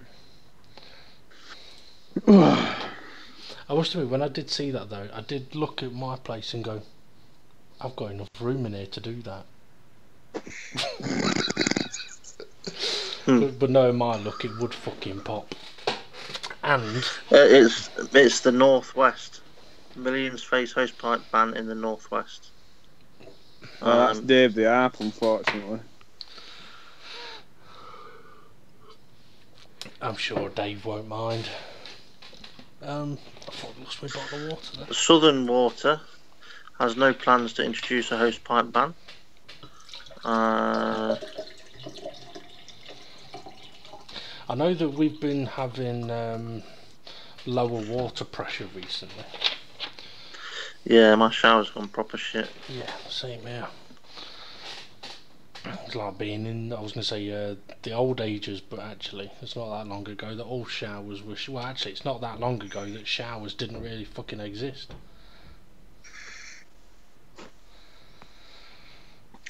It's, oh, alright, okay, hang on, let me read this.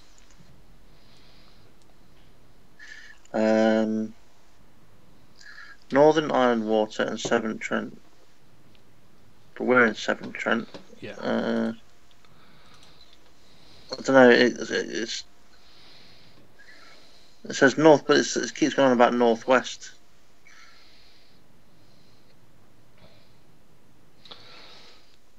So here we are. I've got a map showing where the ban is. We're right on the edge of it. Cumbria, Lancashire, Merseyside, Greater Manchester, Cheshire, a part of Stafford, and part of the North Derbyshire. So where we are, we're just all right.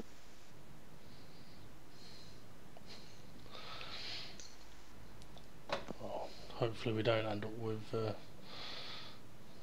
The thing is, with the amount of people that have pools nowadays, or these inflatable pools, I wouldn't say that it's no surprise that there's a water shortage, because I can't fault people for doing it. If I had one, I'd fill the fucker up as well.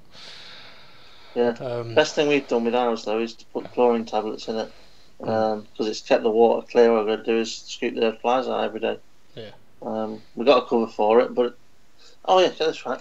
We've got a cover that goes over the top and ties tight, and we filled it up with water and with a cover on it. It's just a few weeks ago now, and the next day it was really hot, probably the hottest day we've had so far, and all of a sudden we heard this kind of like pop and then a big splash. Looked outside, the top had exploded off the top of the paddling pool. The water, the pressure, it must have built up or something, and the amount of water that popped out when that top came off, it like sucked the water out with it. Weird. I don't really understand how it happened, but yeah. But we've still got a cover for it, but we don't use it that much. Just have to scoop the dead pies out. I mean, do either of you, getting back to a bit of racing stuff, do both of you know who Mark Priestley is? Yes. Yep. He used to work for McLaren. Yeah. Have either of you subscribed to his YouTube channel? No. Not subscribed, but I have seen a fair few of his videos. Yeah. His latest one, which was the wind tunnel. Yeah. Did you see? It was cracking me up because, like, I think it were about the time at Melbourne Grand Prix. He wanders around his house with this like camera stuff, and he'll like talk as he's taking his dogs for a walk, and he literally looks like he's living in, like, no offense, he looks like he's living in paradise, to be fair. Like, really lovely, massive garden, lovely fucking house, lovely, countryside all the way around his house and stuff. Just looks like a proper idyllic place to live. And at the start of the season, he was saying that he were having like some blokes come round to fit a kitchen. Yeah, I saw one of the videos where they were fitting the kitchen. And then he was like going, he literally came on the YouTube channel and went, I've just ended up having an argument with the blokes fitting the kitchen because they've just not done it right. Having worked at McLaren for over 10 years, you have a certain standard as to what's acceptable, and they're just being a bit like cowboys or whatever. And like it just went anyway, on with the race, talking about racing. And I was just sat there thinking, all it takes is one of them to go, oh, that's Mark Priestley. Oh, he's got a YouTube channel, let's check it out. And then just have them like slagging him off. I bet one of them watched the video and went, here lads, look what he's saying about us. And because then the next week he were like going, oh yeah, we had some disagreements with the builders and I ended up asking them to leave. All right, yeah, probably because you pissed them off so much. They're probably like, you know what, fuck you. But this is it. I mean, it also meant he had to go to one of the flyaway races with the kitchen not completed, and his missus was pissed off because she was going to have to deal with a half-built kitchen while he was at these flyaway races. And as well, little things that like really like. I mean, I treated today. I treated myself to fish and chips, and that's like a proper treat for me. Yeah, that's like a proper treat for me. Like, well, have I got enough? Yeah, go on then. It's wasn't too expensive. About £6.50. How much? £6.50. Okay, no. To be fair, I don't eat fish, so... I've just been talking, I realise I'm like, I don't think these guys can fucking hear me. On mute. I was on mute. That is a lot for fish and chips. Yeah, well, it were a nice fish and chips though, to be fair. Yeah. And so, like, I'm like scraping by. I won't say bottom at barrel, but I'm not far off bottom at barrel. In terms to reach in deep. Just getting by, because like you're scratching your nuts when you're digging out the coins. Yeah. And then you've got Mark Priestley, who quite clearly has got the dream job of going to races and commentating. He's got a dream house, dream like life, and he's fucking moaning about a kitchen. And then like he got to Melbourne. I don't know if you saw this one, Steve. He got to Melbourne or he got to somewhere and he took his skateboard and they were like, oh, the airline have lost me bag. He was banging on about how fucked off he was. And customer service from this airline, I think it might have been Spain. And I just thought to myself, of all things that you can be pissed off about, you've probably got enough money to just go and buy everything again that were in my suitcase. Yeah, you know it's principle there, isn't it? I suppose. But I don't know. Like the other week, it really fucked me off when he was like, "Oh, I'm getting a present delivered this weekend." But I'll go through this video, and then right at the end of the video, he just walked past and went, "Oh, there goes the doorbell," and he goes out to the front door, and this fucking Jaguar turn up with a fucking X-Class Jag. And this is my ride for the weekend, been sent to me by Jaguar. Like, you fucking... sometimes I just sit there and I'm like, yeah, I'm really happy for you. But then on the other side, I have this proper bitter side to me where I'm like, you fuck's sake, I'm like scraping by and he's moaning about stuff and getting Jaguars pulling up on his bloody doorstep. It's a completely different life, isn't it? And then you've got Dave the Ark, who's just polished his car, sat down, started biting his fingernails, realises it was a bad mistake, I'm guessing, because he's got polish on him. And then he said he'd put a minstrel in his gob and it slid right in. Just don't sit on one, Dave. Now, he has said as well, he can get a special fried rice for £6. Even that, it's expensive. I think it's about £5 here. So obviously expensive out where you two are living. But I'm pretty sure a fish round here, if you were to just buy a fish, it's less than £4. It's about two to £3 for just the fish. Oh, hang on. And then a portion of chips is about £1. Yeah. I got Bella a battered sausage. That might be why it was a bit more. Might have been. You got Bella a battered sausage. Has her hair grown back yet? Yeah, it's not as bad, is it, Steve? She's still looks short, but she's looking more like a dog now and less like a rat.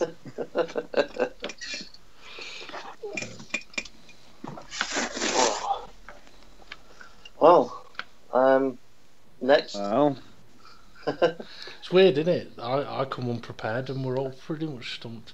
I mean, but I was thinking though, right? For F1 has just had the triple header, which some people has thought has been brilliant. Personally, I think it's been a bit too much, especially for the teams. But you've had a triple header followed by a test then at Silverstone. Do you think there's a possibility that we've had too much F1 in the last few weeks? Yes. I would say no if it had been great racing. I just think we've had too much shit, so we're just bored of it anyway. Like burnout because it's so shit. Yeah, I mean, back-to-back races are difficult enough for some of the teams. Triple header, it was pushing it for me.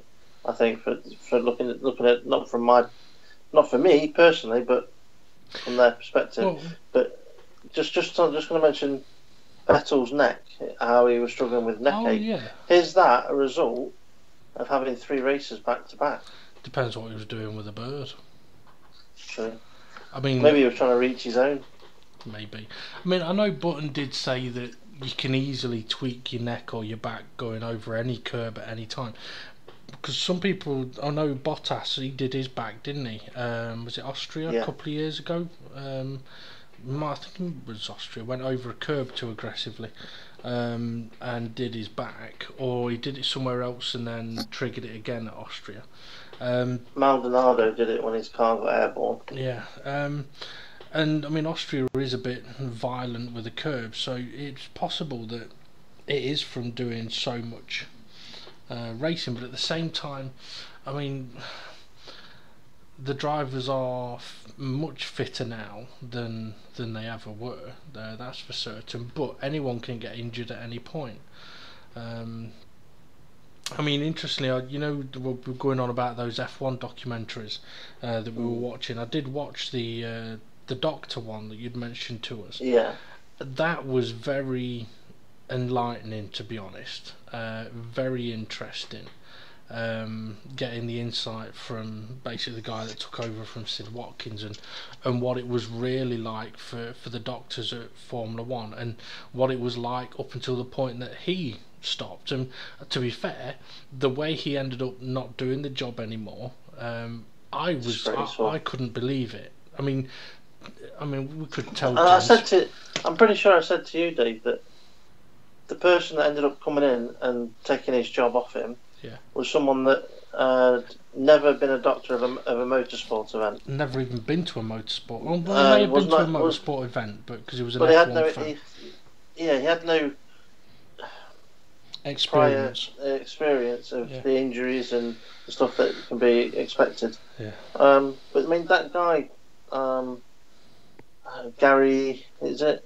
Gary, I'm trying to remember his surname, can't remember. But anyway, yeah, that doctor, he was trying to do lots of good things. Yeah. And set up lots of a bit of a foundation kind of thing or whatever, and it all seemed to be going in the right direction. And then it's kind of like, yeah, you've not got a contract next year. Yeah, you're out. You're out. Well, they didn't even say you're out, did they? They just said, we're not renewing your contract. Didn't even do it in person. But James, I mean, how would you feel, right? Okay, let's say you were, God forbid, you were the doctor, the head doctor at an F1 Grand Prix weekends, right? And you basically get pushed aside for somebody who is a doctor, but their only qualification into motorsport doctor is that they are a massive F1 fan.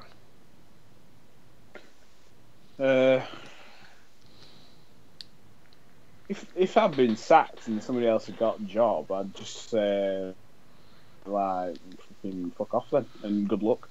I'd probably be a right bastard and sabotage him. Well, I wouldn't be surprised if that's what this guy did. Met the safety car, danger car, like put some fucking rotten fish in radiators and stuff. Well, the thing is, he wasn't even sacked, especially not at the start. He was basically told he won't have his role as the head of the doctors, but they would like him to assist the new guy. So yeah, I Yeah. would definitely assist. but, He just fell. He just fell out that fucking window. yeah, I have no idea what happened to him. But I was just talking to him, and then next minute I turned around, he was fucking dead. he had a knife in his eye. I don't know what happened. But I mean, those documentaries are, you know what, James? You have to watch one of them. It doesn't matter which one. Just watch one of them, because once you've watched one, you'll go, you know what? I'll watch this other one, and I'll watch this other one, because they are fascinating. I would probably recommend watching Derek Warwick's first. Yeah. That one will enlighten you so much into his side of Formula One.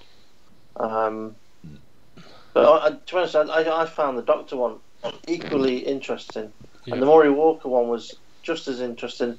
And when you think you've probably read every book or watched everything to do with Maury Walker, you watch this and you find out something else that you didn't know about. Yeah. And normally when you see people that have done millions of interviews about their jobs, their career, whatever, you think, oh, it's just the same as what I've heard before. No. It surprised me. With every single one of those documentaries, there was things that I was unaware of that were happening. Yeah, even like with Coulthard, I was unaware of so much that had happened with him. And I mean, Karun Chandok, I mean, I didn't really know much about him anyway, but his story is unreal. I mean, I don't think I've ever heard anybody say, oh yeah, we had no budget so many times and then somehow still end up in Formula One. Like Bernie helped him a lot, though, not necessarily financially, but it was more by putting the word about. Sort of like, oh, come with me a minute, I'm going for a coffee with so and so, and you might be interested to meet them, that kind of thing. I mean, it's I mean, if you're an F1 fan, James, you'll love them without a doubt, easily. Yeah. And you know what? I've just realised a film we could have watched. You know, Rush. What? Rush. I know, but it's not realistic, is it? I mean, as if someone's going to survive a crash like that. you know, it's still weird though. You know, when you actually think about it, it's still weird to think that Lauda managed to actually survive that in an era where so many people were dying, and he survived some of it. And then races, what, 4 weeks later, 2 weeks later, something like that. I think it might have been 6 actually, but between 4 and 6, I can't remember exactly. I think he missed a few races, didn't he? I think he missed a couple. And James Hunt as well. I mean, he got to shag everybody. Natalie Dormer. Who else? Oh, another thing on YouTube that I watched. It's not by the same people, but it is a bit of a documentary, and it's Hunt and Barry Sheen, and it's about their lives because both of them have passed away. So Barry Sheen was like the main guy on motorbikes, but he was basically like James Hunt. But they talked to the family of both of them. So they talked to James Hunt's brother, his ex-wife. They talked to Barry Sheen's sister and ex-wife, and it's very interesting because those two were mates and used to go and watch each other race. And they used to party together a lot. Yeah, it's one way to put it, isn't it? But that was an interesting one I watched. I'll have to try and remember what the name. I'll find it. But in fact, what I'll do is I'll find it and share the link for it. But anyway, talk between yourselves for a moment. Hello, James. I don't know why, but proper all of a sudden, I don't know. I proper feel sick. You know, I felt like that most of the day, and it's weird. It's horrible. I found it. But when Playboys ruled the world. Fair enough. That's like what that's one of our when we were thinking of what to call this YouTube channel. That one of them, wasn't it? Fat Playboys rule the world. I bet we've got a combined weight of about 65 stone. Yeah. Oh god, I don't know. I think I am literally the 6. I might have to go. I think we're nearly done anyway. Yeah. I mean, it's been probably one of the most difficult podcasts in a way, because obviously I've not come most prepared. I've not been feeling too well, and it's never easy doing a show when you're not feeling too well. But also just the dissatisfaction with motorsport at the moment.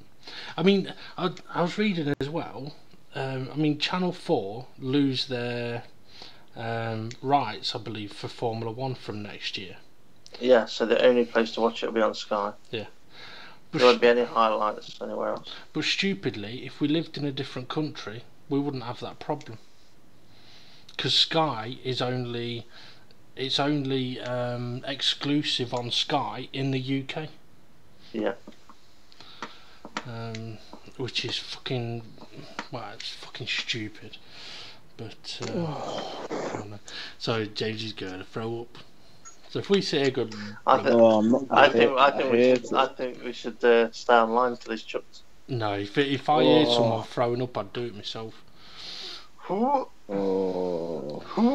Right. No. Oh, have you ever experienced where you've had like milk that's that old, that's gone all creamy on top? Shut You up. pour it down the sink and the chunks come out. Oh. Shut up. I mean, I'm not trying to be gross now, but I've had a weird taste in my mouth for a couple of weeks now, and the only way I can explain it is it's kind of like a cream taste. This sort of tastes like dairy, and a line came to me earlier because I've not a line came to me early because I don't know what the fuck is going on. I don't know whether it's some kind of lactose thing, but it's not like I've been having that much milk, or because I've not been having that many coffees. I don't know if it's a water thing because I've been having so much water or what, I don't know. And then this line came to me earlier, and this line was, maybe I'm just getting face fucked by aliens every night and I don't know it. But to be fair, it could be the fact that there's a change in your diet, like you're not having coffee and you're not having your milk as much. Because with the hot weather, your diet will have changed. Yeah, definitely having a lot more water. So you still with us, James? Oh, barely. Oh man, I feel shit. Well, maybe it's time we called a night to this one. Probably, I think it's our shortest ever. Dave's got an autoglym taste. Yeah, probably our shortest ever podcast, but no doubt we will have plenty to talk about next Tuesday after we've watched whatever's going to happen in the German Grand Prix. And if Steve's right, Vettel's going to cause annihilation. Well, at least he's going to crash out. If James is right, there is going to be annihilation on lap 1. And if I'm right, I'll get a fuckload of points. But I think James needs a good weekend score, because I think he's about 6 points behind at the minute. Although it's double points if you throw up live on it. So yeah, time to call this one a night then, guys, I reckon. See you later, listeners. He's really gone down. Thanks for tuning in. Make sure you like, subscribe, share, and come and join us again next Tuesday. See you later. Hey. See ya. Blah blah blah blah blah blah blah blah blah blah blah blah blah blah.